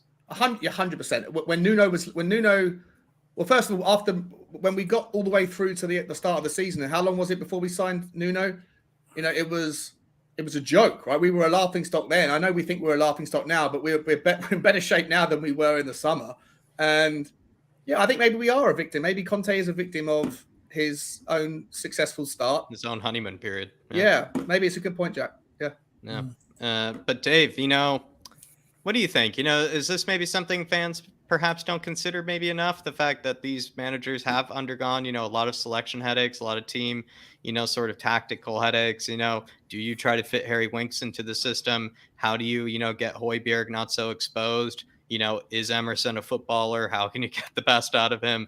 These sort of, headaches. Do we maybe not often give maybe managers, enough credit for having to go through that? No. Sometimes I feel like he's not being paid enough for having to make some of those, sort of decisions. But maybe that's just maybe overvaluing maybe him. We don't look with Jose Mourinho. We were under Pochettino. We were still scoring goals, but we were leaking goals towards the end of his tenure. So they went and hired the best defensive manager out there, thinking he would be able to get more out of that squad than what Pochettino did, and completely ignored Pochettino's words about it declining and needing a rebuild. Again, the squad was in decline. The manager's kind of hands were tied. He was having to use a lot of players, some that were aging from the Pochettino era, that were maybe just past the prime, or players that just Pochettino barely ever used. And when he did have to start using some of these players, end up costing him his job, end up doing the same for Jose Mourinho. I've been saying it since then. I feel sorry for these managers. I mean, let's be honest. We were asking Jose Mourinho to come in and manage Moussa Sissoko. Now, you can instruct Moussa Sissoko to do all the run around you want, but it's inevitable that players like him are going to see the ball at some stage in the game. If they can't control the ball at 28, 29 years of age, that's not Jose Mourinho's problem. He can't coach that into him at that age either to be able to learn to control the ball. That comes down to poor recruitment in the past. Then you bring in Nuno. I mean, look, for me, no matter what manager comes in here, I'll always give them a chance to succeed. It just didn't work out. I don't think he had the sort of authoritative figure that we needed at Tottenham Hotspur with the likes of Kane and Son. A manager that they're going to respect. At the end of the day, that has to be on your mind when you're bringing in a manager now. Someone that Kane and Son are going to respect. Because if your best players don't respect them, you're not finishing anywhere. Without Kane and Son this year, we would be down in a relegation battle. So, if your best players don't respect the manager that's coming in, they're going to be unhappy and they're going to want to leave, and you won't get the best out of them either. So then we've brought in Antonio Conte. And again, I don't blame him. In fact, for me, I actually think he has less of a squad to work with now than what Jose Mourinho did. And I can understand why, because at some stage we had to start the rebuild by clearing out before we could bring in, because that's the business model we operate under. I do not agree with it. But at the end of the day, you can keep changing tactics. You can drop personnel in here. But at the end of the day, we've seen it. Doherty has mistakes in him. You go across the back line. We've seen before with Dyer, has mistakes in him. Davies has mistakes in him. You go into midfield, Winks has mistakes in him. You'd even say Emerson, how he's been playing it, you mistake in him. Sessegnon has a mistake in him. Sanchez has a mistake in him. And when all these players that are providing your rear guard have all the mistakes in them, Yes, you can get the best out of Dyer on any given day, the best out of Davies on any given day, the best out of Emerson or Doherty on any given day, the best out of Winks on any given day. But it's Sanchez that'll cost you. Then the next week, it'll be someone else different. You can get the best out of everybody else, but it'll still be that one player that'll cost you. As soon as we have injuries in this club, we start becoming more reliant on these players. And like I keep saying, one of them will cost you. So for me, I just think the manager has the hand behind the back. But what this club needs that going forward, that we have to remember, the reason why Spurs fans have top four as the remit every single season is because that's why they sacked Pochettino, because they didn't look like we were going to get top four. That's why they sacked Jose Mourinho, because they didn't like we were going to get top four. So the board set top four as the remit. At some stage, someone from that club has to come out, take stock of, just sit down. This is where we are. This is the vision on how we're going to improve. This is what we're going to do. Put some sort of plan out there, some sort of plan that fans can read, can look at, can get behind, that there's some sort of vision in place. Right now, it's all kept behind closed doors, and fans are left kind of guessing and making it up as they go along. At some stage, someone has to come out with something, to give everybody a vision of where we want to go, whether it needs to be patience, whether it doesn't. I don't care, but come out. There's no PR, is there? There's zero. Sorry. Yeah. Sorry, just quickly, and I'm going to ask everybody this. Do we think maybe Pochettino perhaps made them think that top four is a lot easier than it actually is? Maybe that's perhaps also explains the lack of investment, to a degree, because Pochettino was achieving top four kind of season in, season out, and was making them, think that top four is actually a lot easier than perhaps it ever really was. What are your thoughts, Matt? Do you think Pochettino kind of, I don't know, cast this veil over their eyes of maybe what top four really takes? It was a mixture of Pochettino and so many other clubs being in a transition period. Fair play, yeah, true. We overachieved that Pochettino team. Pochettino, in the way he was sacked, was a victim of his own success. He set that bar so high. People make their jokes. We competed for 2 Premier League titles 2 years in a row. Ultimately, fell at the final hurdle. But that team, that squad that Pochettino had, should not have been in that position. And it was, it's not 50-50, but it was partly down to the incredible culture that Poch built in that dressing room, the culture that he built around the fan base, around the board. Everything seemed to be perfect. It was a heavenly club. It was a honeymoon period for 4 years, essentially. Yeah. With what Pochettino managed to build. But then you're also looking at, during that time, it was the end of Arsene Wenger's time at Arsenal, and then them trying to find their feet and find their direction. After he left, after 22 years, you had Manchester United, who were in the situation they're ultimately still in now, trying to find their feet after Ferguson, going through manager after manager. Managers coming in with all making their own signings, having players from different philosophies and tactics that are brought in. You Chelsea, who we're doing their typical thing of having a really good season, then a really bad season, then a good season, then a bad season. Manchester City were just trying to. Initially, I think they had Manuel Pellegrini and then Guardiola trying to climb place to English football. Ultimately, the competition wasn't there. And we're now in that situation where, we're in that situation where City, Chelsea, and Liverpool are the top 3, and it's that fourth spot. Yeah. That fourth spot now is what second, third, and fourth were for 3 or 4 years, and it's simply the least bad team is going to get in there. It just so happened Tottenham were a little bit good that season, those 2 seasons, and we managed to get into it.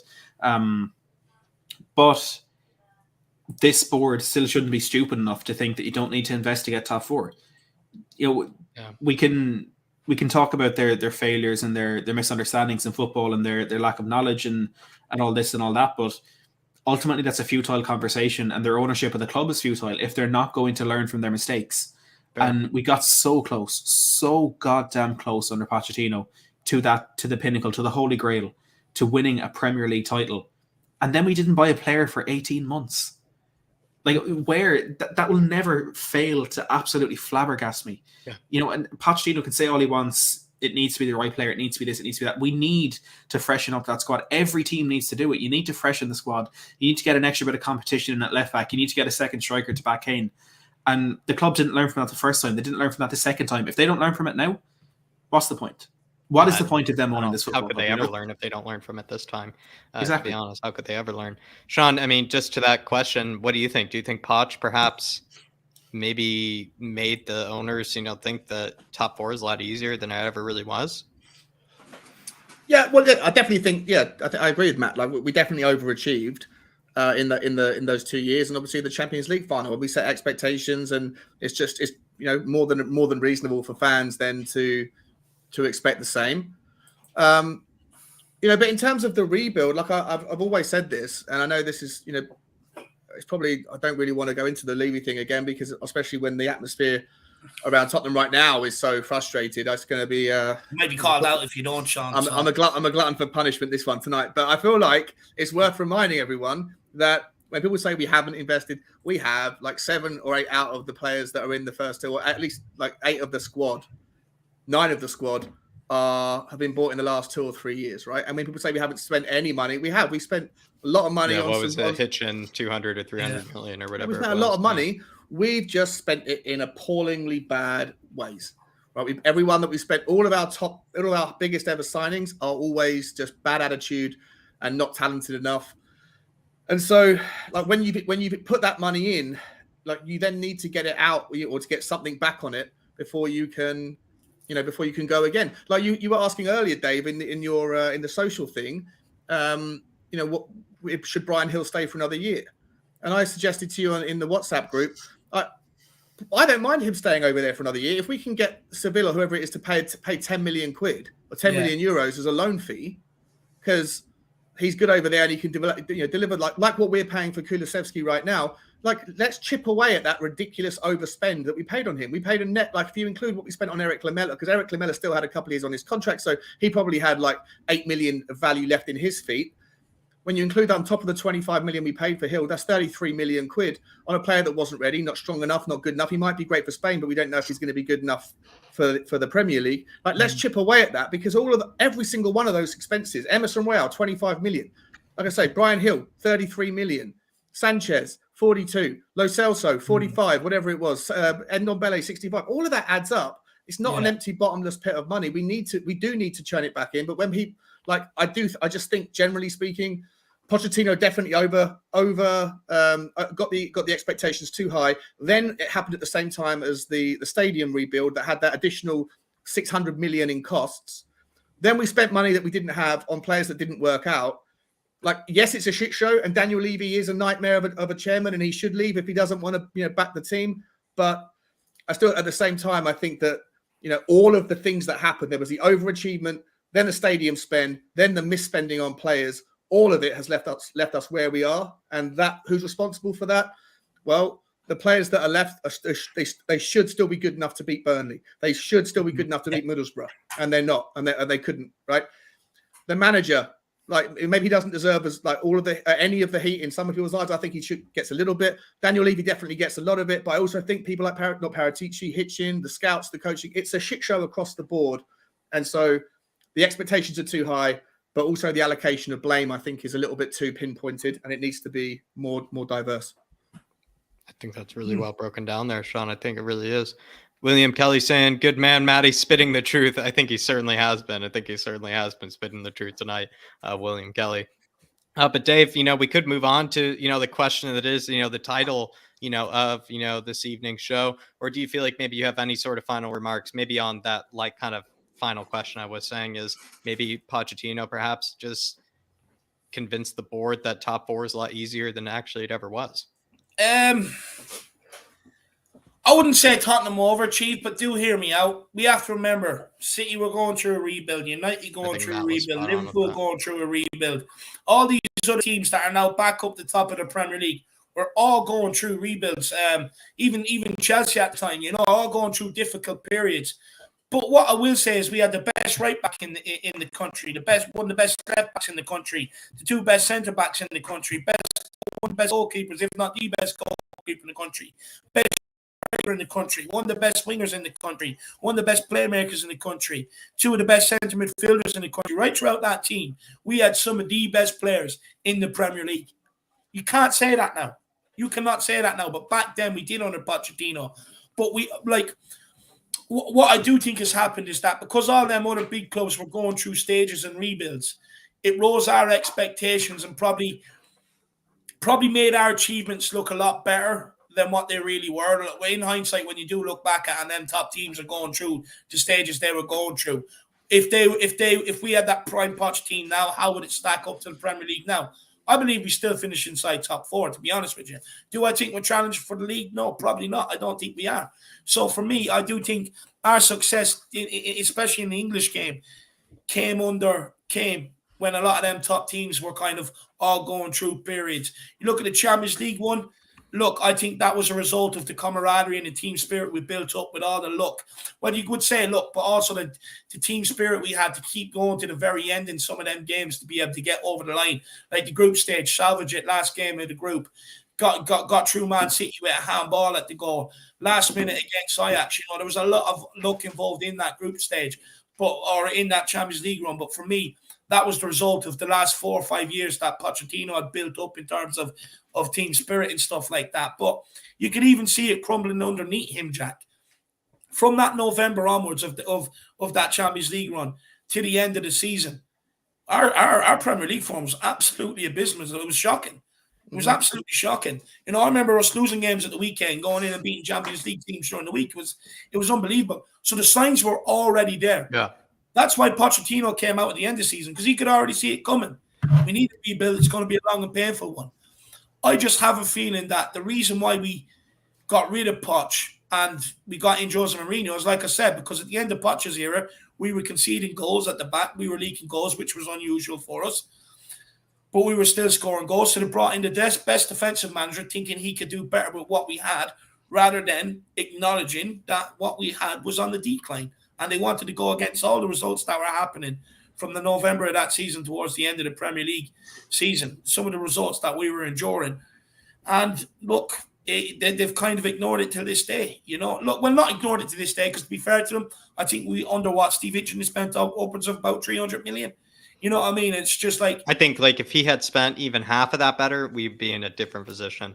We'd be in a different. Oh yeah, 100%. The rebuild wouldn't be this painful. Wouldn't look so dramatic. It wouldn't look so dramatic. Yeah. No. Yeah. So there's a lot, like a lot of things. It's not really all in one person, and a lot of people could share heavy amount of the blame for it. But Jerome here is saying Poch took us from mediocre to one of the best young teams in the league for 4 straight seasons. We have declined in every aspect since the team has gone stale. So no, there has been 0 improvement.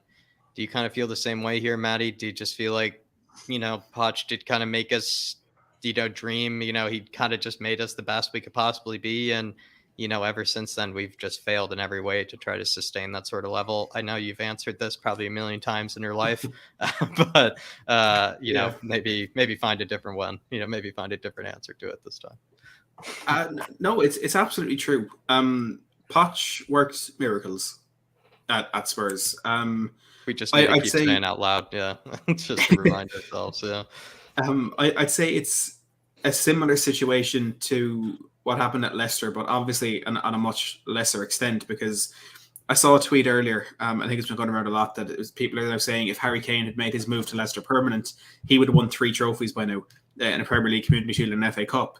But what I think to that is, let's imagine Harry Kane stayed at Leicester. Does Jamie Vardy get signed? Does Jamie Vardy become the player that he becomes, ultimately being the absolute? Do they win the league? Yeah, exactly. I mean, they don't win that league without Jamie Vardy. They don't win that league without an absolute psychopath running for 90 minutes in behind and scoring all the goals that he did.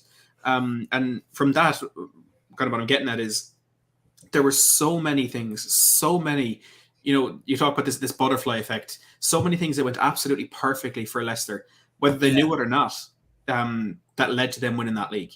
And, I'd even bring that down to Nigel Pearson being sacked after that dramatic escape, which a lot of people disagreed with. That is part of that butterfly effect that got them to where they wanted to be.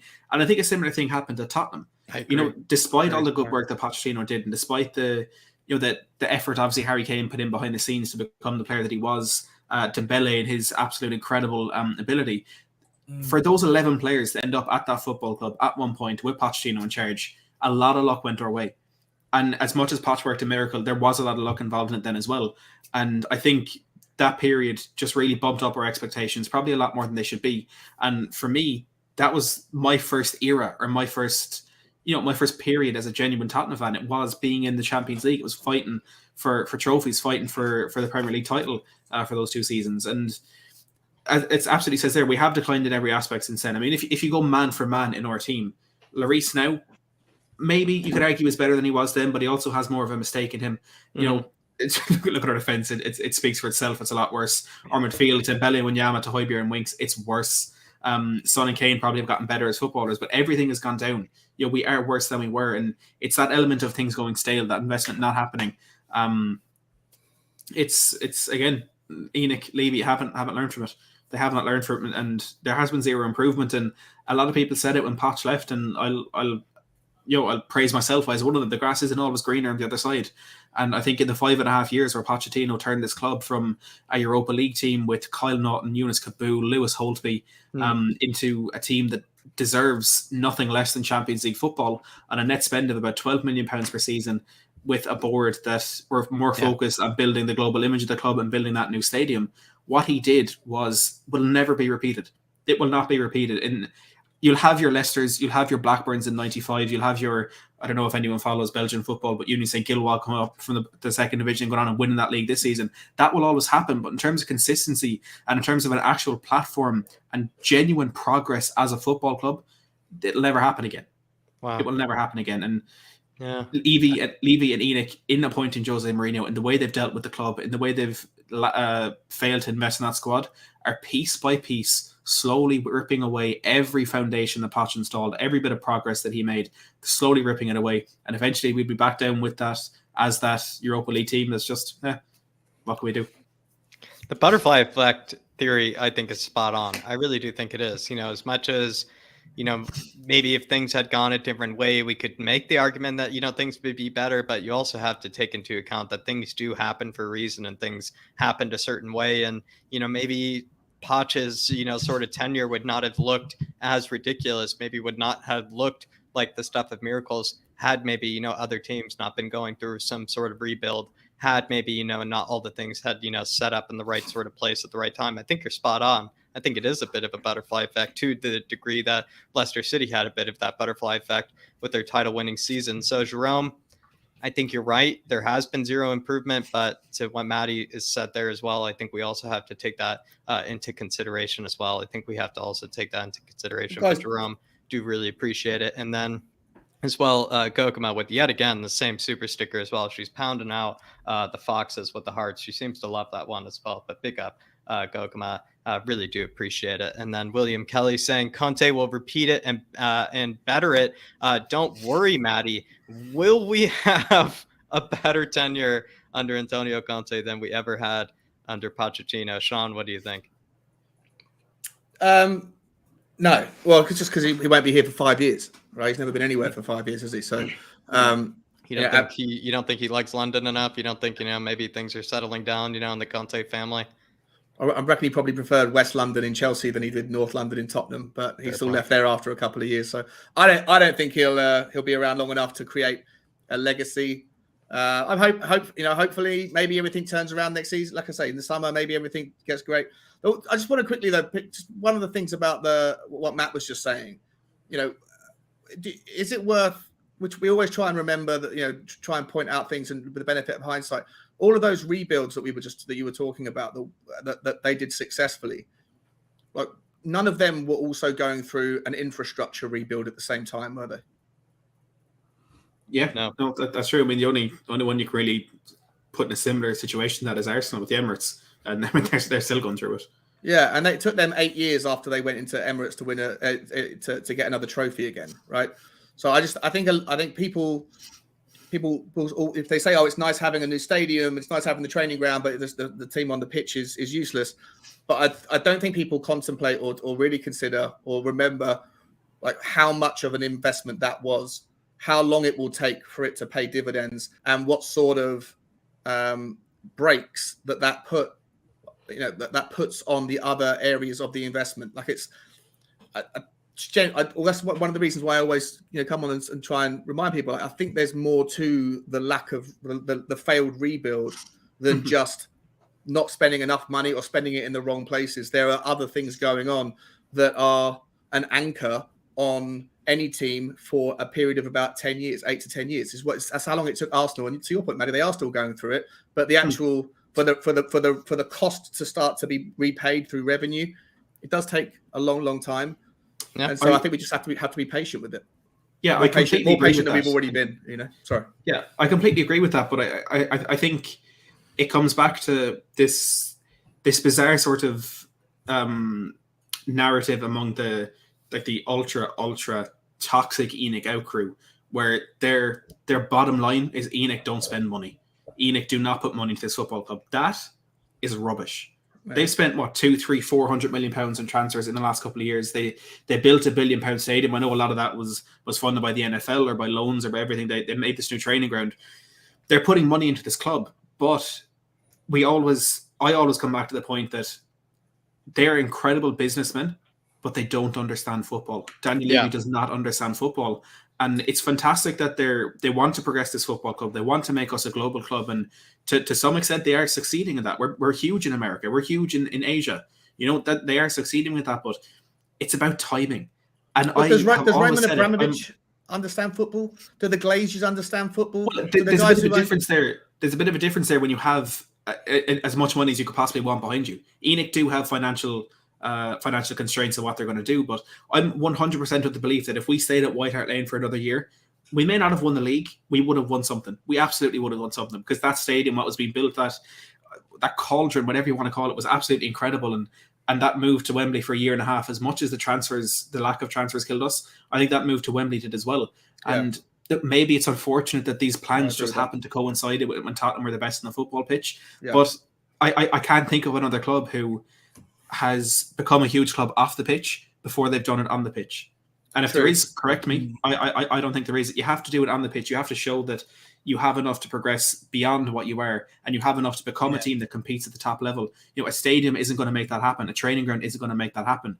You need to have the foundations, then build on what you already have. Whereas Levy, he tried to go on fast track. He paid that extra $3.99 with Ryanair to get in the queue on the left-hand side, just so he could go and get there faster than anyone wanted to do. And I always talk about him trying to take shortcuts.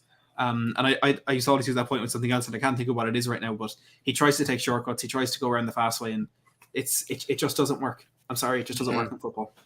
Beautifully put, Matt. And Matt, I must say, for somebody that is operating on his last little juices of energy, you have put in some unbelievable answers today with some real passion as well. But Maddie, what can people, maybe before you go, maybe any shows that are coming up or anything that maybe people should at least be on the lookout for, maybe on your Twitter as well, or anything that maybe people should look out for?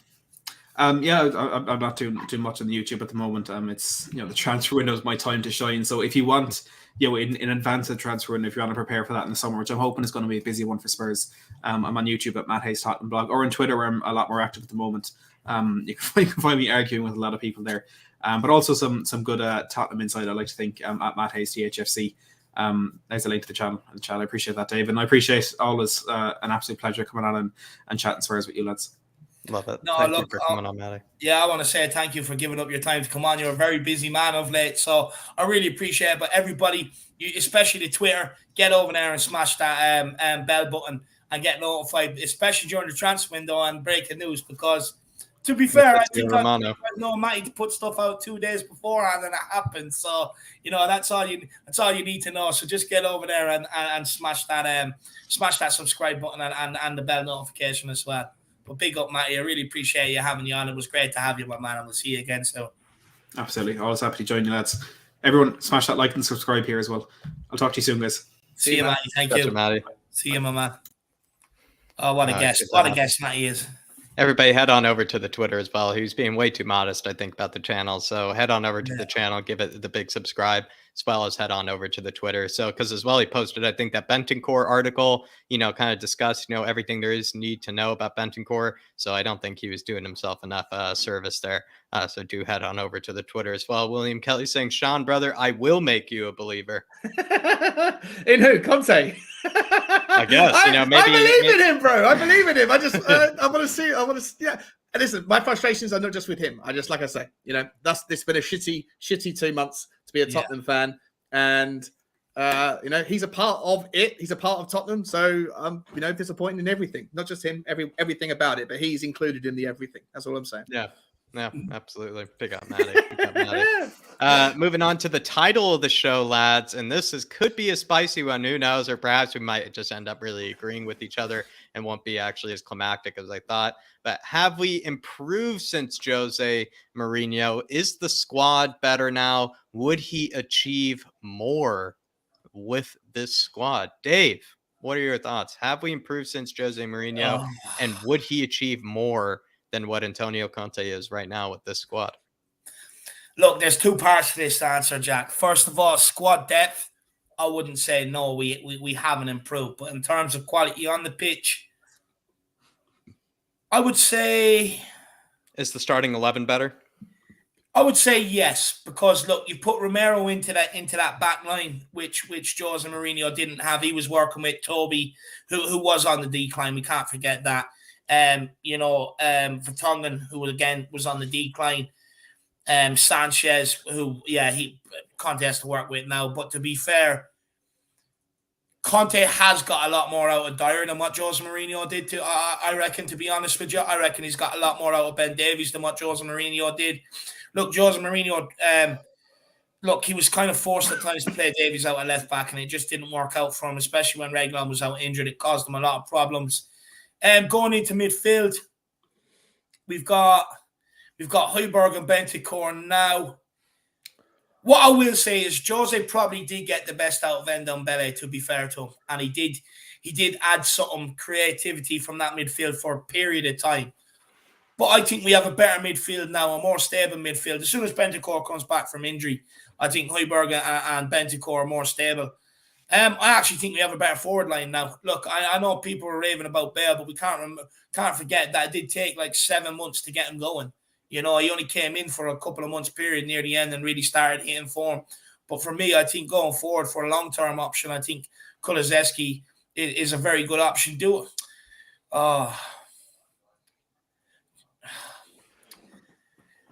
you know what? No. We had a better squad under Jose Mourinho. We did have a better squad under Jose Mourinho, in my opinion, because we are left short now, but we're left short for a reason, in hopes that this summer we can really get in the bodies that we need to bring in and help us. Under Jose Mourinho, I think we did have a better. I think we had a better squad. Yeah, I think we had a better squad. Would Jose Mourinho get more out of this squad? I don't think so, you know. I really do not think so. The reason why, even though Jose Mourinho is a defensive manager, he was ultra defensive under Tottenham because of our defensive problems. And with this squad, he'll be even more defensive than what Conte is. So, I think Conte. I don't think Jose Mourinho will get better out of this squad, and I do think Jose Mourinho probably had a better squad than what Conte does now. Interesting. Sean, you know, under Jose, would we potentially have beaten, maybe Burrow the other night? What are your thoughts? Let's say they had the exact same squad, the exact same premise. Let's say they came into the exact same situation. Would Jose Mourinho be on more points? Would Jose Mourinho be maybe in a competition? Would we still be in an FA Cup or a Carabao? What are your thoughts? Well, I mean, so I've got the two season stats. And I apologize again for the smorgasbord of questions tonight. I know we're all over the place, but it's just I like it. Yeah, it's really tough though. It's definitely tough questions because I basically don't. I think that it's a coin flip between are we better or worse, or are we about? I think we're about the same.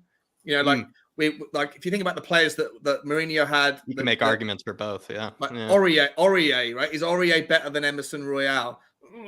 Starting to think so now. It's not, but there's not much in it, right?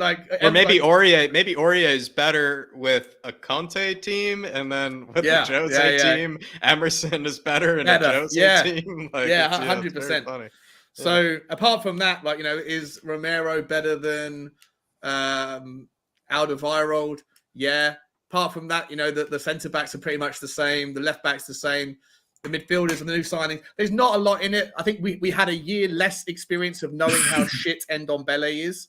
So when Mourinho took over, we probably still had some hope left in us for Ndombele to be a good player. Same with Lo Celso. A year later, we now know how bad they were. We've got two players in that hopefully can do better in the future. So I think it's about 50-50 or 51-49. I do think that Mourinho would have found a way to have beaten Middlesbrough, and Mourinho got us to a Carabao Cup final. Conte fell one level short, so it's not much in it. And then when you look at the stats, because we're 2/3 of the season through, right? So if you look at all of the stats around passes, pass accuracy, shots on target, hit, it's basically identical. If you take the last season stats and times them by 0.66 to give them the same amount of minutes played as this season, there's very, very little in it, apart from we scored a bit more goals last season and we've conceded a bit more goals this season. So, on that basis, Jose's season was slightly better than how our finished out, but it's not much in it. Is that taking out Nuno's spell this season, Sean? No, that's including Nuno. So because the question is, are we better than have we moved forward since Mourinho, right? So that includes Nuno. So yeah, if you take out Nuno's spell, then maybe the stats would look better on Conte than it does under Mourinho. Yeah. But generally speaking, I think it's a coin flip. A bit of a tie, which is actually quite basically. I think the summary is we haven't really moved on too far at all. And that comes down to not spending our money right. Sacking a manager, even though he may be good enough to take this club forward, and not backing him. So. Yeah, and William Kelly's answering it right here by just saying, absolutely not. Yeah. So there's William Kelly's answer, everybody. There's his. But Pete THFC saying, don't matter what manager we have, Jose Conte or God himself. Levy just seems to think mediocre gets success. It's depressing being a Spurs fan right now. I get what you mean, Pete. I'll tell you, my man, there is a light at the end of the tunnel. And also William Kelly did speak, to someone who tells the future, and she says it's all going to get better, my man. So Pete, just wait, my man. It's all going to get better, according to William Kelly. But as well, I mean, this is something we've probably been saying for quite a long time, Pete, is that it does kind of feel like at this rate, no matter what manager seems to come in, they just can't seem to get a tune out of potentially these players, and they also can't seem to get rid of sort of the weird juju and kind of like I don't know, like aura or vibe around this club, that we can't seem to escape this funk. It seems like no manager is capable of getting us out of this funk and these bad sort of, I don't know, these bad omens, you maybe would say. But Pete, all I can say is, my man, eventually, Conte or somebody will eventually break through to either Levy, the fans will break Levy or the manager will break Levy, but eventually something will break and it will all come towards our direction and things will start going the right way. But big up, Pete, my man. Big up, Pete. Do appreciate support. And Jerome saying, I think with Conte tactics, he needs his players for it to work. Just look at no Dyer, Skip, and now Bentancur. The whole thing just collapses from 9 games undefeated to 1 win out of 5. And I asked this before, Dave. Maybe Conte is extremely reliant on players like Skip and Bentancur and even Eric Dyer that we saw before than we ever probably realized. And that just says then a lot about the squad and, the quality of the players, that he desperately needs these players in order to get results. Well, especially the midfield, though, Jack. The midfield is your engine room. It's what protects your back line. It's what gets you going forward. So if you don't have that right, you're doomed to fail, But it's not that he doesn't have it right. He's got a couple of injuries in there at the minute. Skip comes back. Bentancur comes back. Højbjerg is still fit. We can stay fit to the end of the season. Mark my words, you'll see a change in that midfield. You will see a change in it. When Ollie Skip and Højbjerg are in it for the 9 games unbeaten, a lot of times. How many times were teams coming into the middle, the ball was being turned over and we were breaking? We don't see that anymore. Teams are now just getting at us down one side. I mean, I'm not even going to mention them because it pisses me off, but down that side every single time, and they're just getting shots on us. But when Skip and Højbjerg were there, that was not happening as much. Yeah, Dave, I think the other night, it was just quickly, I think it said, the graphic said 58% of their attacks went down Winks' side that night. Yeah, Winks' side unchallenged as well. Let's make that clear. And that was including the right-hand side, the middle, and the left-hand side. 58% went down. Their right-hand side, our left-hand side. Like, the thing is, I have no problem with attacks coming down a certain side, but at least make it hard for them to attack down that side, and that's not what we're seeing. When Skip and Højbjerg were in that midfield for a lot of them 9 games unbeaten, we didn't concede nowhere near as many goals either. I think we conceded like 6 goals in that 9-game period or something like that. We conceded fuck all.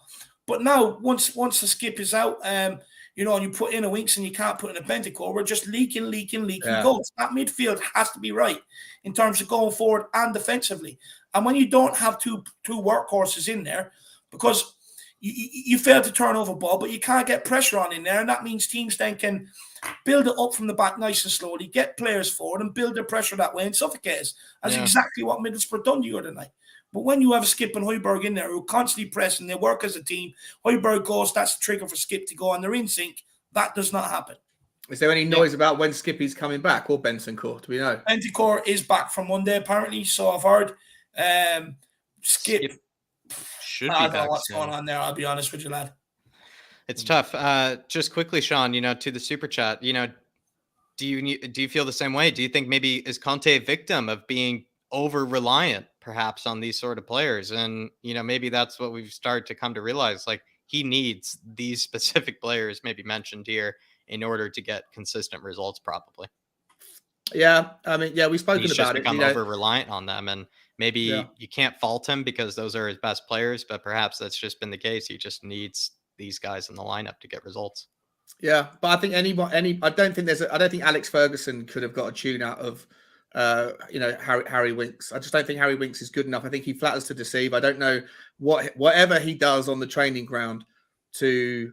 And I said it before. Like I think that maybe that he's got a confidence on the training ground because he knows he's never going to get smashed into by one of the under 23 players or someone that's on the 5 or 6-a-side team that he's playing against.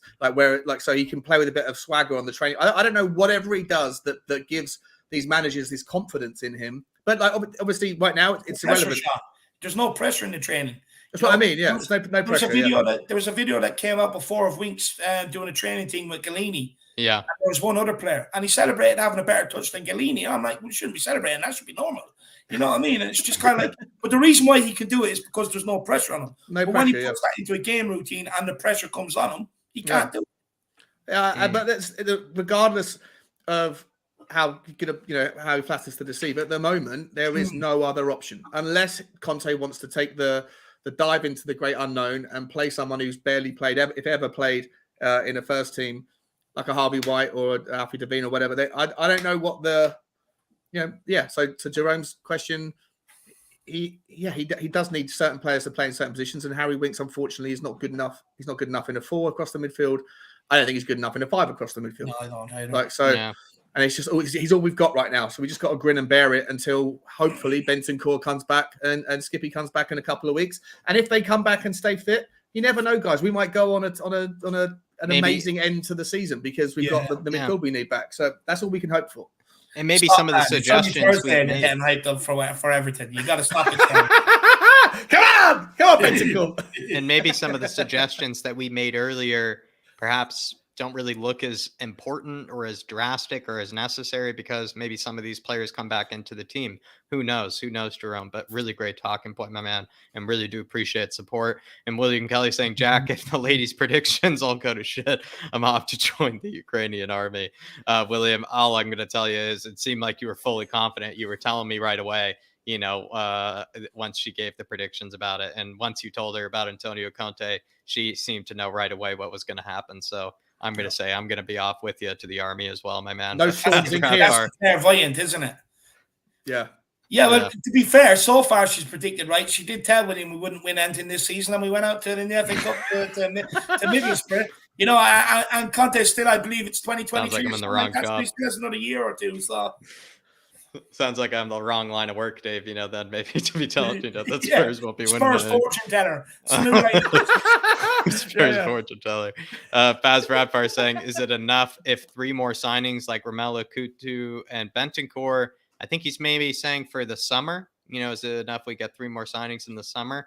We'll be discussing this later, but yeah, sorry, Dave. 4 players of that caliber and probably four squad players to give people like Kane or whatever. You don't need an absolute superstar striker. You need someone that's like a 25, 30 million or 25 million to help Kane out. But you definitely need 3 or 4 superstar players of that caliber. Yeah. I think you need 4 players of that caliber, and I reckon you get away with 2 sort of squad players. Yeah. I'm with you. Lads, we're going to keep pushing on. A bit of a smorgasbord again, kind of sort of situation here. lads, Man United have played 2 more than us and have 5 more points. They have a run of fixtures of Man City, Spurs, Atletico, which they're 1-1 on aggregate with, Liverpool, Leicester City, and then Everton. West Ham have also played 2 more and have only 3 more points than us, and they have to play Liverpool, Sevilla, Villa, then Sevilla again in the Europa League, Spurs, and Everton. Do we maybe think that the battle will actually come down to perhaps Arsenal, Spurs, and Wolves, which I will say, going back to your probably Premier League predictions, I don't think anybody would have thought that, for these kind of 4 through 6 spots. Sean, what are your thoughts? Do you think maybe 4 through 6 will actually probably be one of Arsenal, Spurs, or Wolves? Do you think maybe West Ham and actually Man United actually aren't really as much of threats as we thought? I'm not worried about West Ham. I never have been. West Ham always screw up in the end. Like, no, don't even worry about them. Manchester United, they've got 6. They've got 11 games left, right, and 6 of the top 6 or whatever it is. So, I think it. Yeah, I can't. I'd love it if Man United just went on an absolute shit show losing streak, and then they drew against the other teams that we're competing with. I think Tottenham will finish within. I think we'll probably finish 3rd. No, I think we're going to finish like, I don't know, 5th or 6th. I don't think we'll make the top 4, but I think West Ham are going to fall away. I actually probably think Wolves are going to fall away, and Manchester United will stay in there, to be honest. Yeah, I'm kind of with you. And I mean, just as a quick follow-up, Sean, isn't that kind of maybe, it seems like we always keep talking about like, oh, Man United, West Ham. Do you feel like that is actually Wolves and Arsenal seem to be the teams we're actually kind of competing with, perhaps for these kind of positions? Wolves are definitely the form, or Arsenal's the form team, but Wolves of the rest have really come through and create. But they're a couple of injuries away as well. They lose Neves or something like that. They lose Podence. They lose a couple of players, for a month, and their system breaks down. Manchester United have probably got the biggest strength in depth, but they're just an absolute shambles. They're more of a shambles than Tottenham are at the moment. So I think that, I think Wolves are the one to watch, but ultimately I think Manchester United will squeeze in alongside us and Arsenal in the 4th, 5th, and 6th race, and then West Ham will finish probably like 9th behind Southampton. Dave, repeat it again. Man United, they have to play Man City next. They have to play us, Atletico, Liverpool, Leicester City, Everton. West Ham have to play Liverpool, Sevilla, Villa, then Sevilla again, us, and then Everton. Do you kind of feel like maybe West Ham and Man United actually won't really challenge us maybe much as we thought? And do you think it will actually come down to probably Spurs, Arsenal, and Wolves? Look, I'm not worried about the bubble merchants, to be honest with you. I think, look, we can all bring our cats to the stadium when we play them against West Ham and use their claws to burst their bubbles. Look, I'm not fearful of West Ham. Yes, they're on a good one. You bring back Sevilla, they're going to fancy themselves. They will go for it. And that will end up hampering their league form, in my opinion. United, I'll be honest with you, the longer they stay in the Champions League, the better it is for us. I think if they do go out in the next round, I think they probably will galvanize themselves to be able to make it that top 4. The amount of quality they have. Thank you, Sean. I'm on fire today. I gone through this thing where I try and read 10 words out of the dictionary every day now. Just so I can become as educated as yourself and Jack. So I feel like word of the day toilet paper, yeah? Nice. Look, when it comes to Wolves, I'll be honest with you, Jack, I do think they will tail off. Look, don't get me wrong, I think they have some very tidy players there. I do think they'll tail off. Arsenal, I think they're the best bet for 4th by the looks of it right now. They are in form and stuff like that. But look, Lego ahead and the rest of his crew, to be fair, they do usually find a way of imploding themselves. But they did get rid of a lot of players. A lot of the players that Mikel Arteta didn't want and that were causing a bit of a problem. I'm just hoping experience will go against them on this one, to be honest with you. I want to avoid the St. Otteringham's Day for sure. Look, it's up to us. We can take United out of it by beating them. We can take West Ham out of it by beating them. We can definitely take Arsenal out of it by beating them and a helping hand elsewhere. It's still in our hands. Do I think we have the consistency right now? No. But if you bring Skip, Bentancur, Maybe Lucas Moura back from injury as well, and you can keep the squad fit between now and the end of the season. Because we have to remember, all season long, even back to the international breaks earlier on in the season, and we were being crippled by injuries. Son, Lo Celso, Romero, Reguilon, we're just being ripped apart by injuries all season long. Our luck has to change. And my prediction is based on our luck changing and being able to go strong to the end of the season, and other clubs' luck, fortune maybe running out, and us being able to take advantage of it. Look, it's down to that old-fashioned saying: it's not a sprint, Jack, or it's not a sprint. It's a marathon. Sometimes you just got to sit back, hang back, and then seize your moment when it comes. Now is our moment. Maybe we'll see them. Motivational speaking too, actually. Yeah. Anyone wants me to do any motivational speaking, just get in contact. Watch that. Just drop back, Dave. Just drop back. Watch them slip on the banana peels ahead of us, and then we'll just zoom right ahead. Gurav Tarava TVHK saying, if Man U isn't in top 4, can we think of Ronaldo heading on over to us? No, but maybe just quickly to the lads. If they don't get top 4, does Ronaldo leave? Look. Yeah, I think I don't. Does he leave United? Yeah, if they don't get top 4. I think he might leave anyway, No, I think he stays. I think he stays for another season. Is there any chance of him coming to Spurs? Look, I'm not really a dream killer, but I'm going to do it. He's not coming to Tottenham ever. The only way we're having a no on the back of our name is if we buy fucking, I don't know, Gero from Division 1 or something like that. You know what I mean? Definitely ain't getting Ronaldo, that's for sure.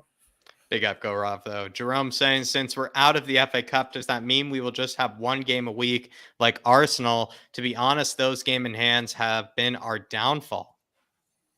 I don't think we have one game a week. I think we will, have, a game maybe every 4 or 5 days. I reckon every 4 or 5 games. What do you think, Dave? I'll be honest with you, the fixture list changes every time anyway.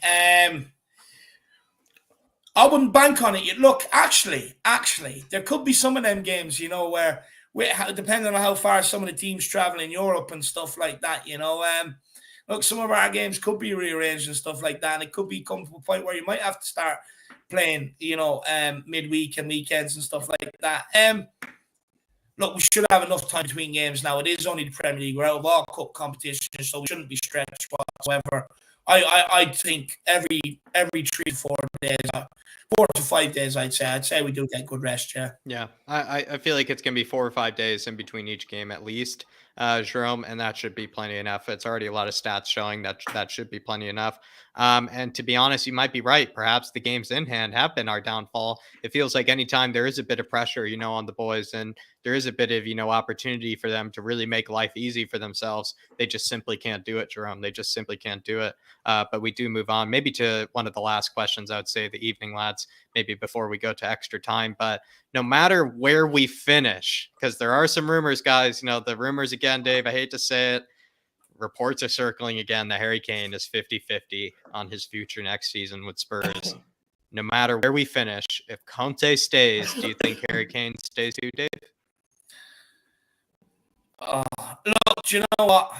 Sean, who was with me for the FA Cup? Jack, you were. Mm-hmm. You were with me for the FA Cup build up. I put in a question there where I said, if we don't go through or we don't win the FA Cup, the future, like the talks on Harry Kane's future will still persist. And it comes out after every single loss, to be honest with you. I'm absolutely fed up with it. But, look, it says papers, so I presume they're going to keep doing it. Oh. I guess this is a shorter answer than I thought. No, he's going to stay. He's going to stay, in my opinion. I think he will stay. I think if Conte stays, he stays. If Conte goes, he goes.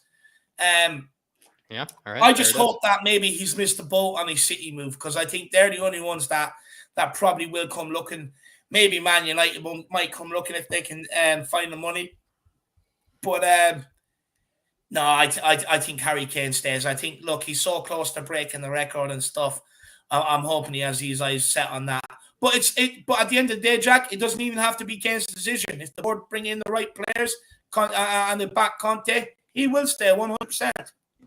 Yeah, absolutely. And what do you think, Sean? If Conte stays, does it mean Kane stays? Or is it maybe not that simple? He's not going anywhere. He's staying at Tottenham until he's 35, 36. Wow. Not going. I don't think. Even if, Sean, let me flip the question. What if City come in and test us again? What if they take him out to dinner again? What do you do with the money? Whisper sweet nothings into his ear, like last Pep time. gives him his starter instead of Dele Alli. Yeah. Well, what do you do with the money? Right, let's say you get 150 million. Like, who do you buy that's better than Harry Kane? And anyone who knows that Tottenham have got 150 million to spend, they're going to jack the price up. Like, there's no. I just don't think. I don't think there's any incentive to. We couldn't even come up with an alternative way to replace Harry Kane. Like, we couldn't find like. But the some thing other is, people player. say, right, sell Harry Kane, take that money, rebuild the squad. You may address all the other issues you have, but then you're still going to let goes up the other end. So you're not really addressing the situation whatsoever. Yeah, I mean, the only thing I've forgotten about, of course, is his how long has he got? He's got 2 years left on his contract at the end of this season, isn't he? Or was it 3? 18 months, I think, was his original deal. I think he signed to 2025. No, let me check. I think 18 months was his original deal. What do you mean his original deal? His extension? The original contract he signed, like whatever he's obligated to finish, he does 6 months here. It runs until 2024. Goes until 2024. So two more seasons before he's a free agent. Yeah. Mm-hmm.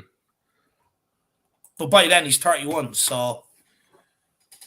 Yeah, but is Daniel Levy going to let him run the clock down? If he keeps him this season, then he's only got one more season.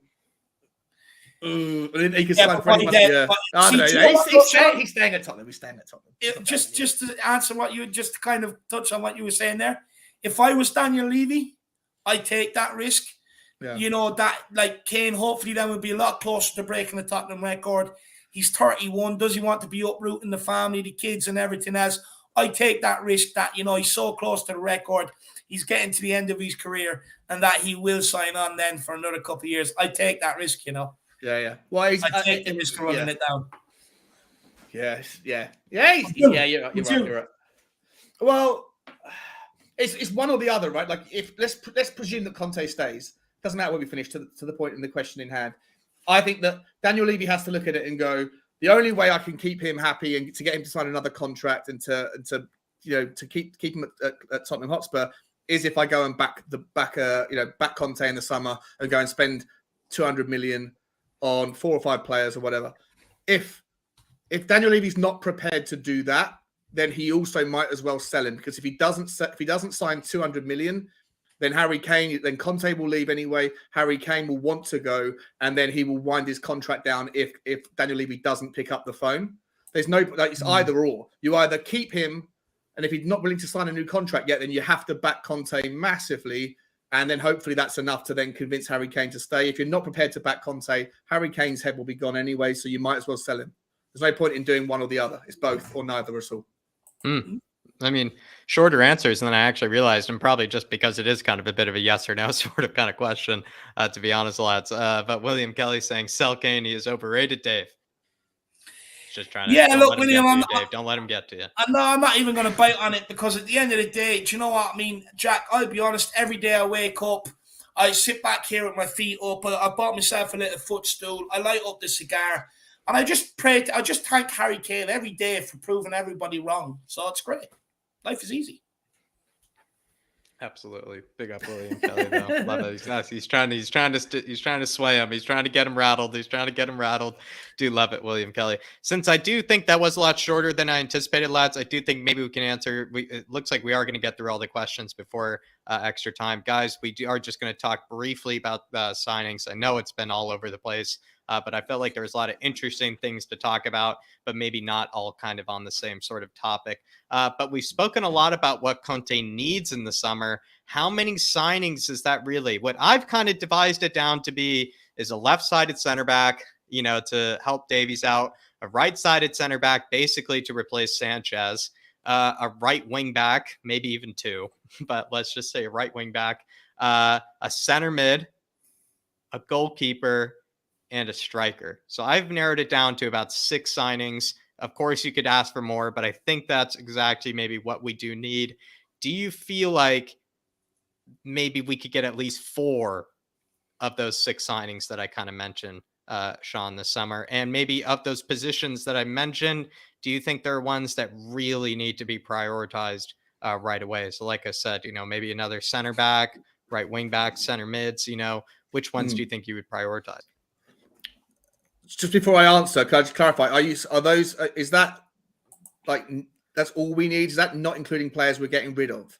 That's not including players we're getting rid of. I was just kind of thinking to beef out the squad, to make the squad a whole lot better. Yeah, those are the positions that we should probably upgrade / sign for depth. I would think left-sided center back, right-sided center back, right wing back, center mid, goalkeeper, striker. Yeah. So I think 100% agree with that. I think the left side centre back needs to be a worldie. The right sided centre back doesn't. The right wing back needs to be a worldie. The second right wing back potentially obviously doesn't. The centre mid needs to be a worldie. The backup striker doesn't. Love it. I actually completely agree. I actually think maybe as a slight amendment, the backup striker has to be a worldie in the future. I think that is one of those, I think that is if we're going to sign, I know everybody hates the golden boys, but if we are to sign a golden boy, I think backup striker golden boy is not a bad idea. I really don't think it's a bad idea, because then you can find somebody to either learn from Kane or just somebody that could technically replace Kane. Who knows, maybe in the future at some stage. So I'm actually with you, Dave. Break down. Oh wait, sorry, last one. And the goalkeeper needs to be a future worldie, like the striker thing. Yeah. Dave, what do you think? I think Sean's got it bang on right there. You sign a world-class keeper for the future, not ready-made now, but for the future, maybe like a Bazunu. Left-sided center back. He said I think you said buy a worldie with left-sided center back. Do you agree? So for me, look, Bazunu and goals, left-sided centre back, either Bastoni, Pau Torres, or Sven Botman. I have seen links today linking Tottenham to Gvardiol from Leipzig, the guy that was at Zagreb last year and played a part in our knocking out the Europa League. Look, all I'm going to say is I do think there's potential for maybe a Pau Torres to happen. I really would like him, but one of them I'd be very happy with, a left-sided centre back. What other positions did we say? Right-sided center back, Sean just said, just kind of another backup. You don't need to sign another worldie there. Do you agree? No. Let me think. Because, it's basically replacing Sanchez, I think, with that sort of signing. Because you have one in Romero. But it has to, yes. But, it doesn't have to be a worldie, but it has to be maybe it has to be Premier League standard, though. Premier League standard. Okay, I'm with that. Right wing back, he said one worldie, and then he seemed like he wanted to sign 2 right wing backs, which every day I do see the logic for. But he said one worldie, the other, I guess, backup, I guess. One is Dodo, the other is Jed Spence. Getting both of them combined probably cost you about 50 million, I reckon. They'd be exactly the two I'd bring in. You like this Jed Spence, don't you? You guys have got a hard on for him.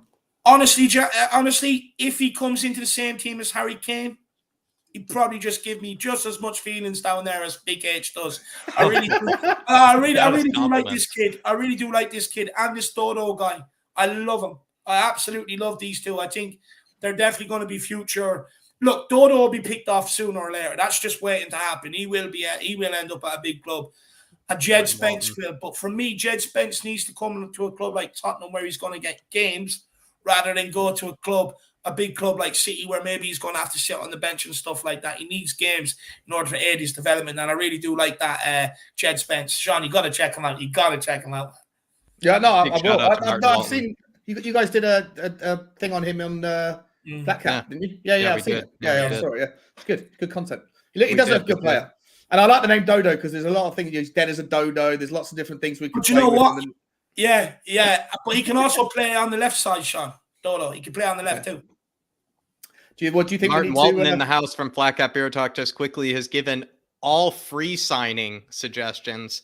Sam Johnston, keeper, maybe one for the future. Romagnoli as that right-sided center back. Ginter as another center back. Mazraoui as that right wing back. Kessie and Bellotti.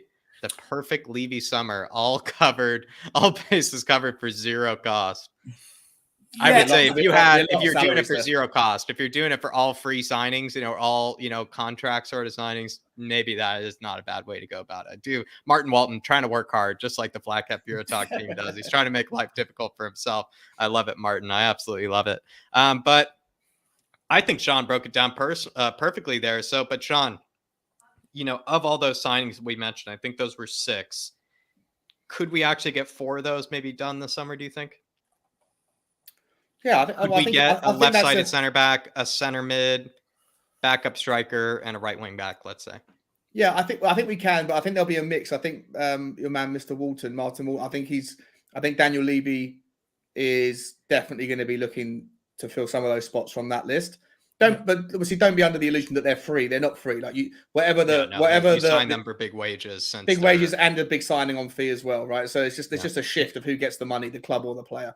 And but yeah, I do think you'll get maybe two. Hopefully, we'll try and get 2 freebies or two of those of that list. Listen, I think it's going to take 200 million quid, isn't it? It's probably going to take 200 million quid to get the squad to what we need. Yeah, and that's just if we need worldies in certain positions, then yeah, I will. Yeah, and that's not including salaries. That's just the transfer fees or the signing on fees. So that's going to smash us into the realms of FFP. So we need. I don't think we'll get that much out of him. I think maybe you get 150 million. And I think, would you guys be happy with the guys in the comments if we spent 150, just without thinking about what players they were? If 150 million quid was spent, and hopefully it's spent the right way, but it's 150 enough to go for everyone to go, all right, Levy, we'll give you a break for a minute. I think no, it's got to be 200 mil because it's got to be like one of those Chelsea windows. It's got to be like that Chelsea window where it's like we're the big talk of the window. Like wow, like Spurs, 200 mil, like spent. Tottenham making waves, yeah. Yeah, Tottenham making waves. It's got to be one of those. 150. I think 150 flies under the radar a bit more than 200. I think 200 is like it's like that Chelsea summer when they bought Havertz, Ziyech, all those guys, and everybody was like, "Whoa!" I think that's what it needs to be. I think it needs to be 200 mil. The thing is, though, it's not what you spend; it's how you spend it. Of course, and that's what it's all about at the end of the day. But we brought in Ndombele, we brought in other players as well. Look where that got us. At the end of the day, it's all about the right recruitment. It's all about getting your recruitment spot on. I couldn't care if we spend 100 million. As long as the players and the positions we need covered are done this summer window. And look, I don't think we'll be able to get everything we want to be done this window, but we have to cut down the rebuild. Massive inroads. Yeah, we have to make massive inroads into it. Yeah. Yeah, spot on. Yeah, exactly. Massive inroads. I didn't get that far in the dictionary yet. Mazarad is saying, I agree, William. Don't know why David likes Kane so much. Yeah, it's a bit weird, isn't it, Faz? It's a bit weird, I must add. It's a bit strange. Sometimes I wish I could be his wife, to be honest. I love it.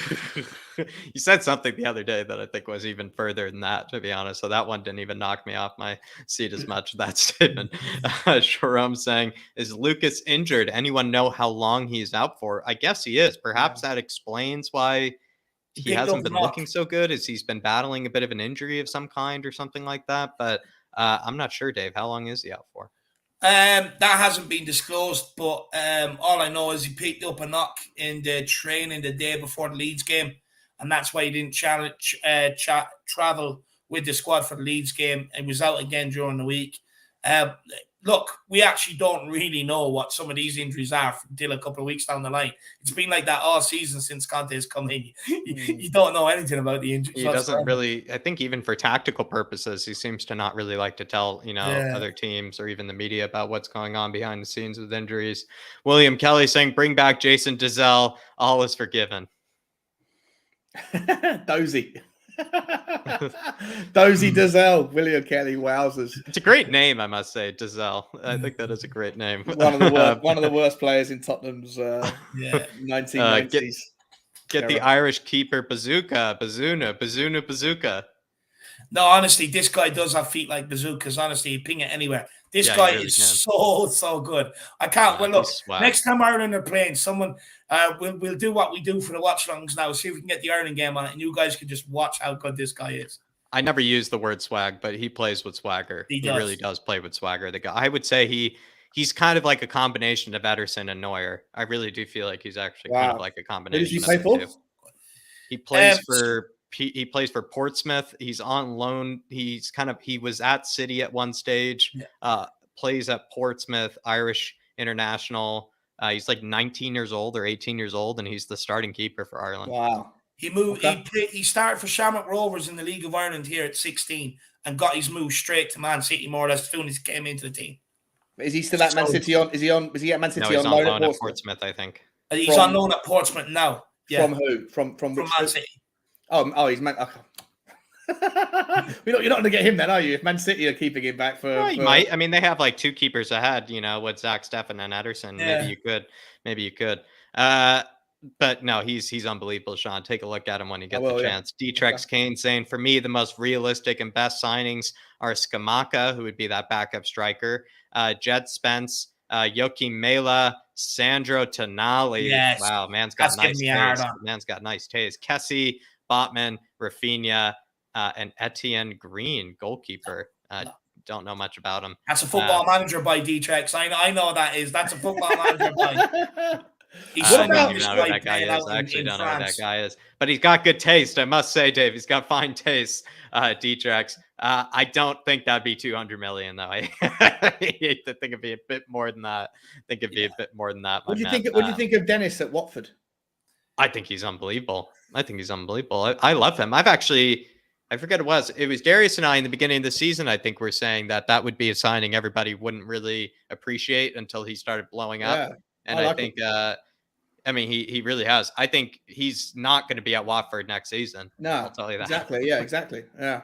He's been unbelievable. He really has. He's another Club Brugge man that's actually doing quite well, since leaving that team. And perhaps they have a better talent factory than we know. So if Dennis did well, I would say Charles de Ketelaere. Maybe we should take a look at him as well. But yeah, I've loved Dennis. I think he'd be unbelievable. But maybe he actually could be realistic for Spurs. Watford's just around the corner. He hasn't got to move house. He's just if 10 miles away. Play for a better team, Spurs is not. I wouldn't say he wouldn't turn up his nose at us. That's for sure. I do like this list though, Dtrex. I do like this list, my man. But big yourself up. I think we move on to the end of the show, unless the bottom Duda saying Skamaka as well. 2 Skamakas, De Vrij, Spence, Amrabat, all less than 100 million. Amrabat is not as bad as we think. That could be a start. Then spend more if you like. He's gone for cheap. Skamaka, I do feel like is a decent backup striker for the Premier League, especially considering his size and everything. He could add that sort of physical element at the end of games that maybe we do need, whereas maybe someone who's a bit smaller might take a bit more time to get into the game. De Vrij, it seems like Conte loves De Vrij, so if he really feels like he's the answer to a lot of our problems, then I feel like I would take him. I don't want to doubt him. Jed Spence, Dave has already spit lyrical about him. And then Amrabat, maybe, guys, not as bad as we ever thought. Is Amrabat maybe not the Moroccan Sissoko? I think we dropped Amrabat to go and get Bentancur, though, really, didn't we? So, I mean, judging by that, we clearly think that Bentancur is better than Amrabat. So, look, with Amrabat, he's not the sort of player we need now that we've got Bentancur, Højbjerg, and Skip. We need someone that is just so good at the ball, so good technically.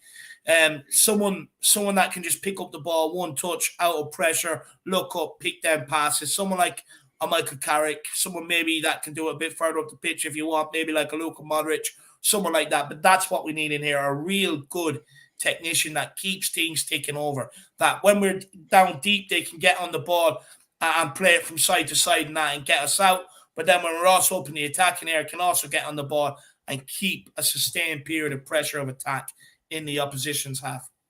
There you are, the bottom Duda. Mitrovic instead of Skamaka. Whoa, he's gone for an itch. This team has been dying for an itch to bottom Duda. So I'm going to give that one to Dave just because he's playing to my heartstrings with that one. Maybe he's just, playing, a bit dirty there by putting an itch in there. I'm always going to say yes to that, but big up to bottom Duda. Moving on to extra time. Finally, at the end of the show, everybody knows, as people probably do put your answers in the chat here to all these questions. I do always look forward to it, sometimes even more than the regular questions because they can be quite evil, especially last time. I will say the extra time questions were quite evil. But the first one here, which player in our squad do you think could adequately play every position in the 11? Basically, the question is, if you were to pick one person in the squad that could be the best at playing in every position, because it can't be like he'd be really good at this position, but then shit at one. Like he has to be like pretty good at every including goalkeeper. maybe. I didn't think about it like that, but Okay. we could maybe just to make it fun. Let's say maybe just to make it fun, including goalkeeper. Harry Kane. Easy. Harry Kane. Play Harry everywhere. Kane. Dave's gone for Harry Kane. Romero.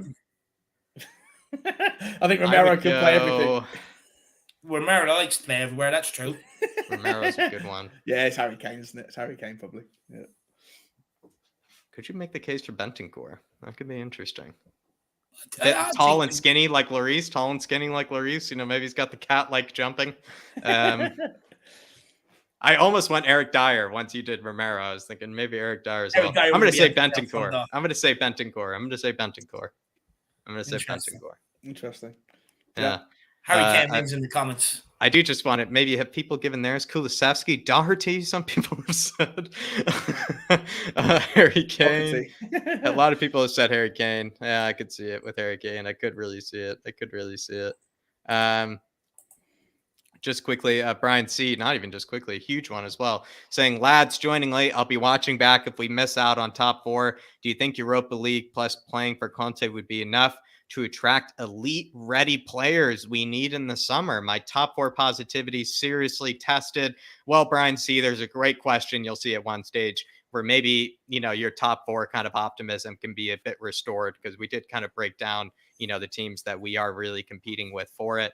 But lads, let's say we achieve Europa League, which is to what I think is actually quite realistic for, what our squad is. Can we get the quality of players that we know we need to be going after? Does Europa League maybe hurt our chances of getting good quality players? What are your thoughts, Dave? Do you think maybe that hurts us from getting, a potential player in? No, look, many people will tell you it will, but it's not going to. We still got in Romero this summer, despite many top clubs looking at him. We still got Kulusevski and Bentancur in here this January transfer window. So for me, I don't think. Obviously, it'll affect you for maybe being in the market for some of the top class players on the free transfer list or and stuff like that. But I don't think it affect the quality of player we bring in. No, because like I said, we still got Romero, Kulusevski, and Bentancur in here, didn't we? Yeah. And we bring in Europa Conference League, not the Europa League. Yeah. I think, spot on, Dave, actually. And to be fair, the Europa League, I think more and more is starting to maybe get a bit more respect, and I think it gets more respect that it probably deserves. You look at the quality of teams that are in it right now. You look at like the fact that Leipzig and Sociedad are like facing each other in like the first round. I actually think when you really look at that, what is that? I think that was like at one stage, some of the top teams in Spain, as well as, one of the top teams in Germany, facing each other in the first round of the Europa League. I think that says a lot about the quality of it. Yeah. And so maybe a lot of players actually would be fine with taking Europa League. The Premier League is already difficult enough and already a huge step up as it is. Europa League on top of that, you probably would look at that as being a pretty good combination. But what do you think, Sean? Do you think, if we were in Europa League, would that potentially hurt our chances of getting someone, that we really were pushing for? Yeah, but look, if we finish top 4, I'll reverse it. If we finish top 4, then the sky's the limit. Like there's no, if the money's right, then you've got the London draw, you've got the stadium, you've got the training facility, you've got Conte, you've got Kane, you've got everything that you need, and you've got Champions League. If the money's right, then you can get anybody. Without that, there is a caliber of person at the very top of the game who's not going to want to play at. But do we even have the money to sign them anyway? Well, exactly, right. So that's my point. So I think that the level that Tottenham can realistically afford, can realistically attract, and would realistically come, I think is not too. Does not really matter. Doesn't really matter. I think we'll be okay. Yeah. Interesting. And more importantly, the caliber of player that we need to improve the team is not someone who necessarily needs to be a Champions League level player, because we've got so much weakness in so many positions. We can go after that second tier and still make massive strides on what we currently have. So yeah. Well, Brian, all I would tell you is go back. There's a great question for you in terms of top 4 positivity, my man. But as well, maybe we just don't really spend that much that it really actually matters at the end of the day. I think that is actually quite a clever answer. But do let me know what you think of that, Brian C, because I think it was a really good question, and really do appreciate the big one as well. Really, big old plan, absolutely. Really, really generous. Really and I generous. Hope you keep him well, man. William Kelly saying Bazooka's contract is up soon. Sign him up and get rid of mistakes, Lloris, he says. I mean, that's 2024. It's being a bit mean to Lloris, I must say. But I think he's actually, I'm not even kidding, my favorite goalkeeper for us to sign. Not kidding. Yeah, his contract's up. It's up in 2024, so it is. So look, whether you get with a new one, I'm not sure, because like you said, Jack, they have Zach Stefan there as well. And he only Ederson is still young. Still young. And Zach Stefan is the one that signed the contract most recently. Yeah. So. Is Man City going to deal with be like a Meslier for us? Meslier has come into the Premier League and shown he's quite good at being young. And you think about that kid, like that kid's got years, left. A high level as a goalkeeper. I think Bazunu would be like a Meslier, for the Premier League for us, to be honest.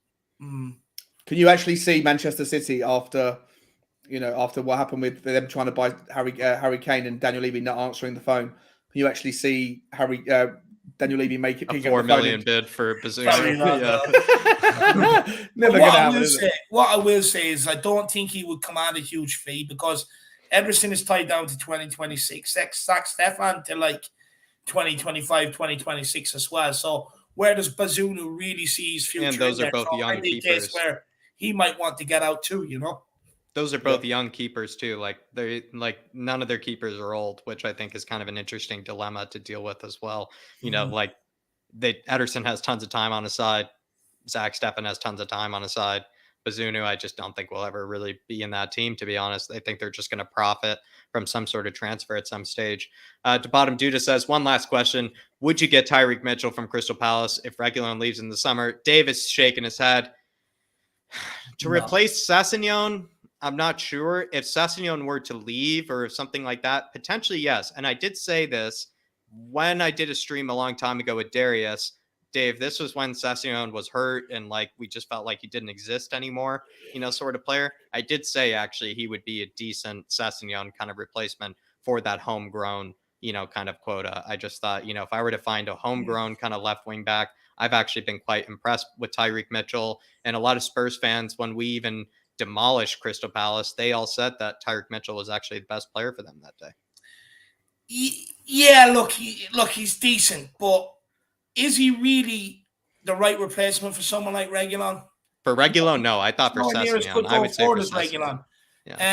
Sessegnon, look, if you were getting rid of, maybe if you're getting rid of Sessegnon, bring this guy in, it's like for like, but you're not really improving the squad by bringing this guy in. And the whole idea of the transfer window is to try, especially where we're at right now, is improving our squad. And someone like Tyreek Mitchell just doesn't cut it. If you're going to go and sell Reguilon, you got to go and get another top left back, top left wing back. You can't.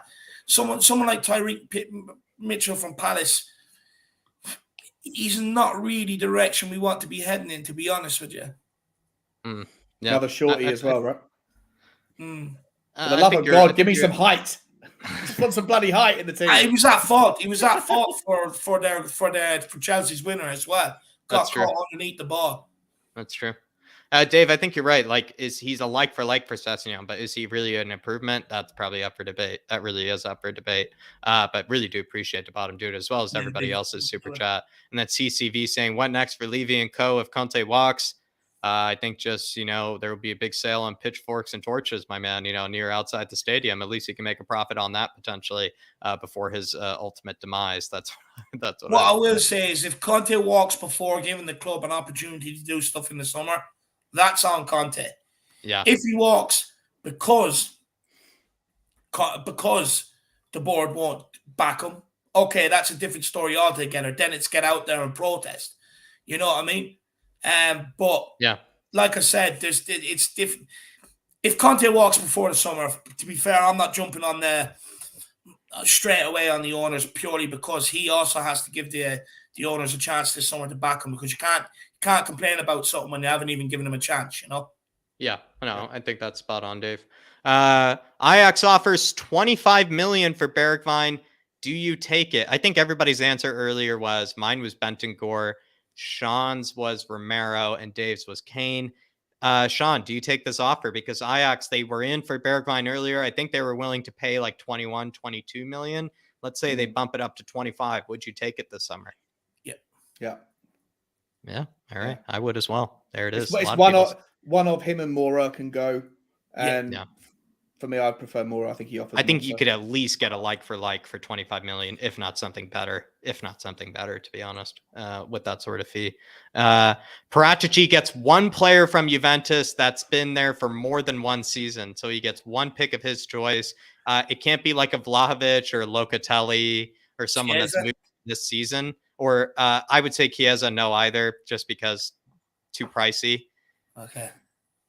But the rest of it, you can just dream. I mean, whatever. But yeah, who do you take? Who do you take? Straight off the bat. Delict, yeah, Delict, yeah. Delict. He solves so many problems for us from set piece wise, defensively and attackingly. Yeah.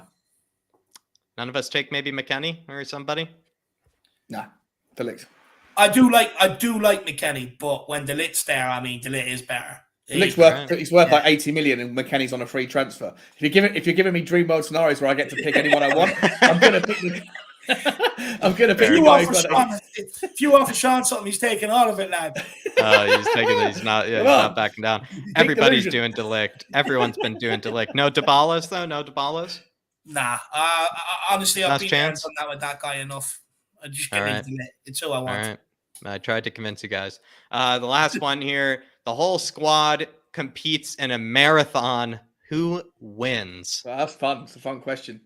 In a marathon. Ooh. I've said this before, and I'm going to stick by it. Emerson. Yeah, I was going to go. That's a good shout. I think Emerson wins it. I just see him the whole time, just the whole time. Now that's more of an 800-meter race. I think. You know what? Yeah. You know what? I know he's not the quickest. With that breathing pattern. I was going to say Regulon, but I think he'll break down with injury. I was going to say Regulon as well. I'm going to go with something that's just Sonny could be actually a funny shout. Sonny be a funny shout, actually. I think it's not about the pace, Jack. It's not about the pace. No, but I think Sonny is in better shape than maybe we realize. I'm going with Højbjerg. I'm going with Højbjerg to win. Oh, he could be. It's 26 miles. It is 26 miles. Steady, consistent, and will not take a break. Even if he is about to keel over with no water, he will go for that finish line rather than take that break. I'm going with consistency over pace here, Jack. I actually thought about Højbjerg. I actually do think, because Dave, you do see, Højbjerg, everybody says he's way too slow, but you're like, he's still giving his all at the end of the 90th minute, though. He's still throwing out full sprints and everything, like maybe he could just, even when, Sean, you read out those last 6 miles for, that's it. When you hit the wall, your legs are buckling, everything's bleeding, and I think Højbjerg would probably push through in those moments. He actually probably would push through. That's a good shout. Emerson, Højbjerg. Is there another one maybe? Well, I thought Reggie. I think Reggie's got the frame for a long distance run. He's lightweight, Yeah. So Skip. Are we forgetting about Skip? Maybe. I don't fancy skipping a marathon. Skip marathon just don't go together now. Wow, really? I thought Skip would be pretty good for it. Huh? No, he's our N'Golo Conte though. He's our N'Golo Conte. Yeah. I don't know. I just don't know if he can go through that wall yet. He hasn't proven it to me. Be interesting. 1,500 meter one though would be a good question. Yeah. I think Emerson would win would win a mile race, a 1,500 meter. He'd just be lanky and just keep going, like Moses Kipton. Yeah, like you said, the 800 meter, like that is a brutal race. That is brutal race, the 800 meter, because it's like a sprint, but it's a half-mile sprint, which is just brutal. Which he probably would win actually. Seems like Højbjerg and Romero are a lot of the shouts here. It seems like Højbjerg and Romero. I would say Romero probably wins that, though, if you're picking between those two. Maybe because Romero just gets not Romero, Højbjerg and Royale. Højbjerg and Royale seem to be the two ones. So maybe Emerson just gets a better start than Højbjerg and just is able to hold it, or something like that. For 27 miles. Emerson is so ridiculous because you're like, I agree. Like, it's actually pace. Like, you don't really think plays much of a factor. It's just I think Regulon doesn't collapse by the end. Regulon probably weighs 10 stone. Yeah, I think that's gonna factor in when you get to the 21st mile. Yeah, he's not going to be feeling it on his feet. Would be. Yeah, 100%. Great answers, everybody. Great answers. It's not a bad shout from Brian Romero. He will never give up, and he loves pain. Yeah, he gets faster. I reckon he feels the pain and start running faster. To be honest with you. That's brilliant. That's brilliant. I love Liam 1. No love for Ndombele. Craig says Emerson has an engine on him. Yeah, I think Emerson, is a good shout. As much as and he's gone with stamina with Lucas Moura.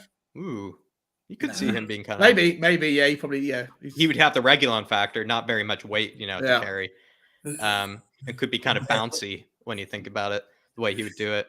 William Kelly saying, take Ajax's hand off for that. Get rid of Forrest Gump. Wow. He really does. He just says, cut their hand off for that deal. Is that a cut your hand off sort of deal? Is that really a cut your hand off deal? 25 million for Bergwijn? No, the guy is a good. I don't think. I don't know if it's cut your hand off. He's not a Tottenham player.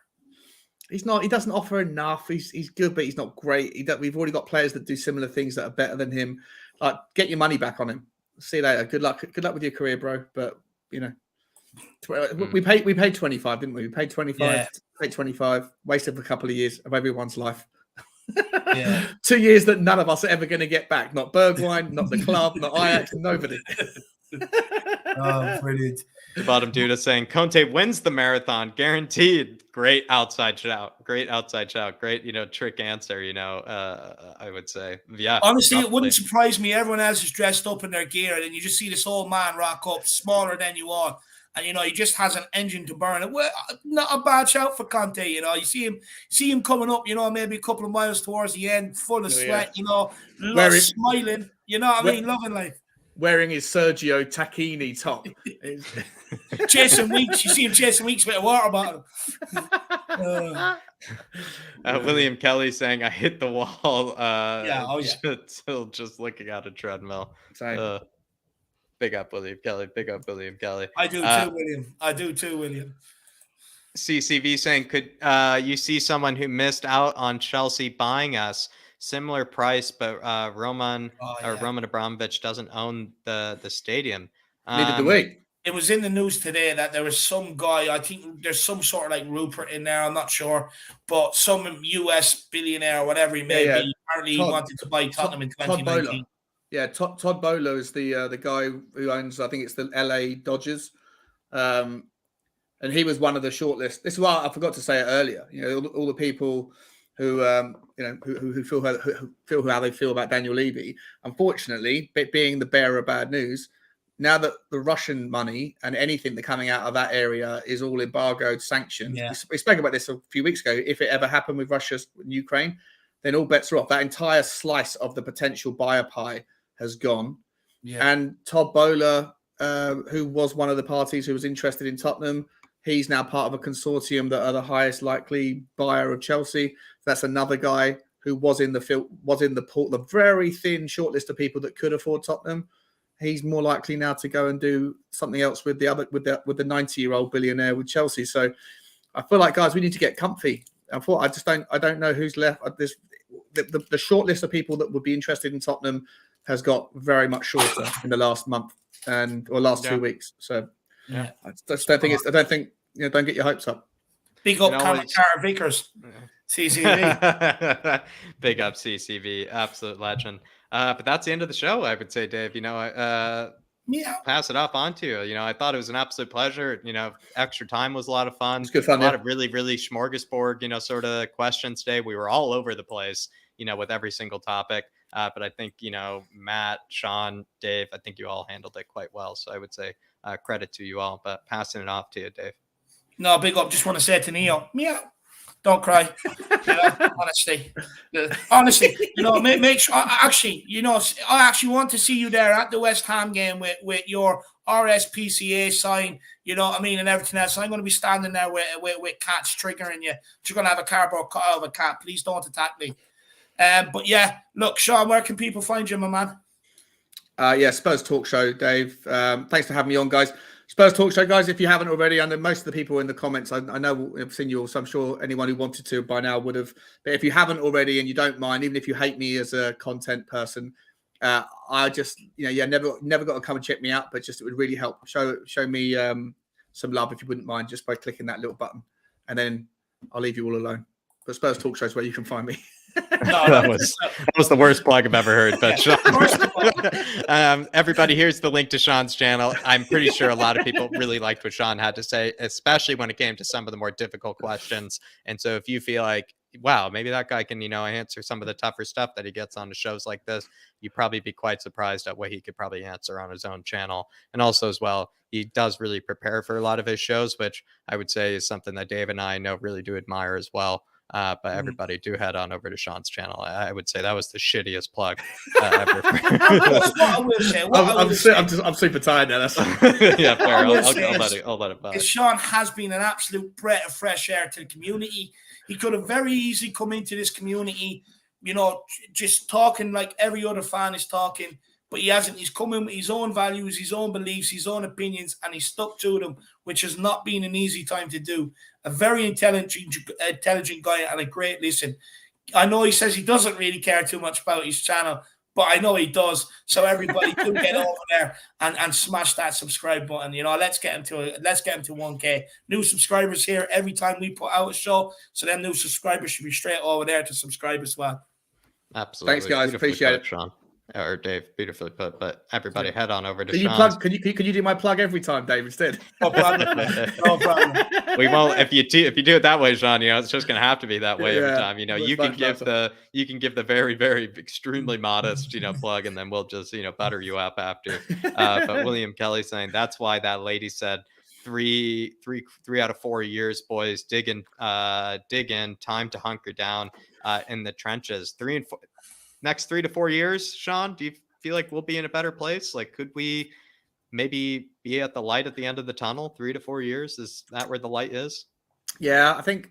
Well, that would be 7 years, 8 years since we built the new stadium, which is how long. How it many took transfer Arsenal. windows is that as well? About 6 transfer windows. 6 or 7 transfer windows. Yeah, listen, I think it's going to take realistically, like I say, so much hinges on this summer. So much hinges on the summer, but I do think it's going to take, at least, even if we get it right, even if we do absolutely smash it, it's still going to take a season for that whole thing to settle down, for the players to get used to everything, to play into each other. It's going to be at least 2 years before we see any real magic, even if everything goes well. So, yeah, hunker down. Cheers, Carlos. Appreciate that, mate. Very nice of you. And Liam says here, so some nice comments in here for you, Sean. Big up, Liam. Liam's an absolute goat. Cheers, Liam's an absolute goat. Love you, Liam. And Jack, where can we find you, my man? Over on Flat Cap Bureau Talk, everybody. Dave and I, if you found that West Ham, kind of Man United, answer about top 4 kind of interesting, Dave and I just did a stream breaking down basically all of our thoughts about the Premier League, where the season will end up. We broke down our preseason kind of predictions. So if that all sounds kind of interesting to you, maybe what David and I predicted at the beginning of the season and how we're faring, do check out that episode. We're just talking about everything Premier League, especially a good way to maybe take your mind off of Spurs. Coming up, Dave and I also are doing kind of a World 11 sort of kind of competition where we're going to be coming up with our best players in each position for an 11, and we're going to kind of face them off. So who do we think is the best goalkeeper in the world? Who do we think is the best right back in the world? And we're going to be comparing our teams. So that does sound like a lot of fun. So if those sort of kind of streams sound interesting to you, do head on over to the second channel, Flat Cap Bureau Talk, please. No, do get over and check it out. And look, I don't even need to say anything else about this man. Everyone knows how good he is to this channel, and everything else. And look, the Flat Cap Bureau Talk, it's any players you may not know of that we're being linked to, you can guarantee it's covered over there. Yeah. It's your Bible for all things players. So make sure you get over there and smash that subscribe button as well, guys. William Kelly says, watch out, Sean Davies bringing you up like Kane. You might become his new wife. No, look, no problem at all. I don't mind being Harry Kane's wife, Look, to be honest with you, I'd rub DP into his back if he had a sore back anyway, so I may as well be married for it and get whatever it is, how many K a week she gets for it, you know what I mean? So, but big up, William, my man. Big yourself up. Really appreciate the support. And look, William, I know deep down you have them same thoughts about Harry. Let's not deny it. But look, guys, there we have it. Next show tomorrow is at 3 p.m. with Tottenham on tour. So if you want to tune in for that, it's our weekly collab with Tottenham on tour. So make sure you tune in for that. Back here tomorrow at 3 I want to say a massive thank you to Matty, to Shawnee, and to Jack for giving up their time for this evening to coming on to be able to create a bit of content, maybe where there was a real slow news day and people maybe did want a bit of content. So a massive thank you to them guys. A massive thank you to everybody viewing in as well. Really, really appreciate the support, guys. A massive thank you to everyone who has smashed that like button, the subscribe button, and helped the channel out financially. You have no idea how much all three really helps. And look, as always, come on, you Spurs. And in Conte we trust. Let's go again. And see you back tomorrow. In Conte we trust. There we go.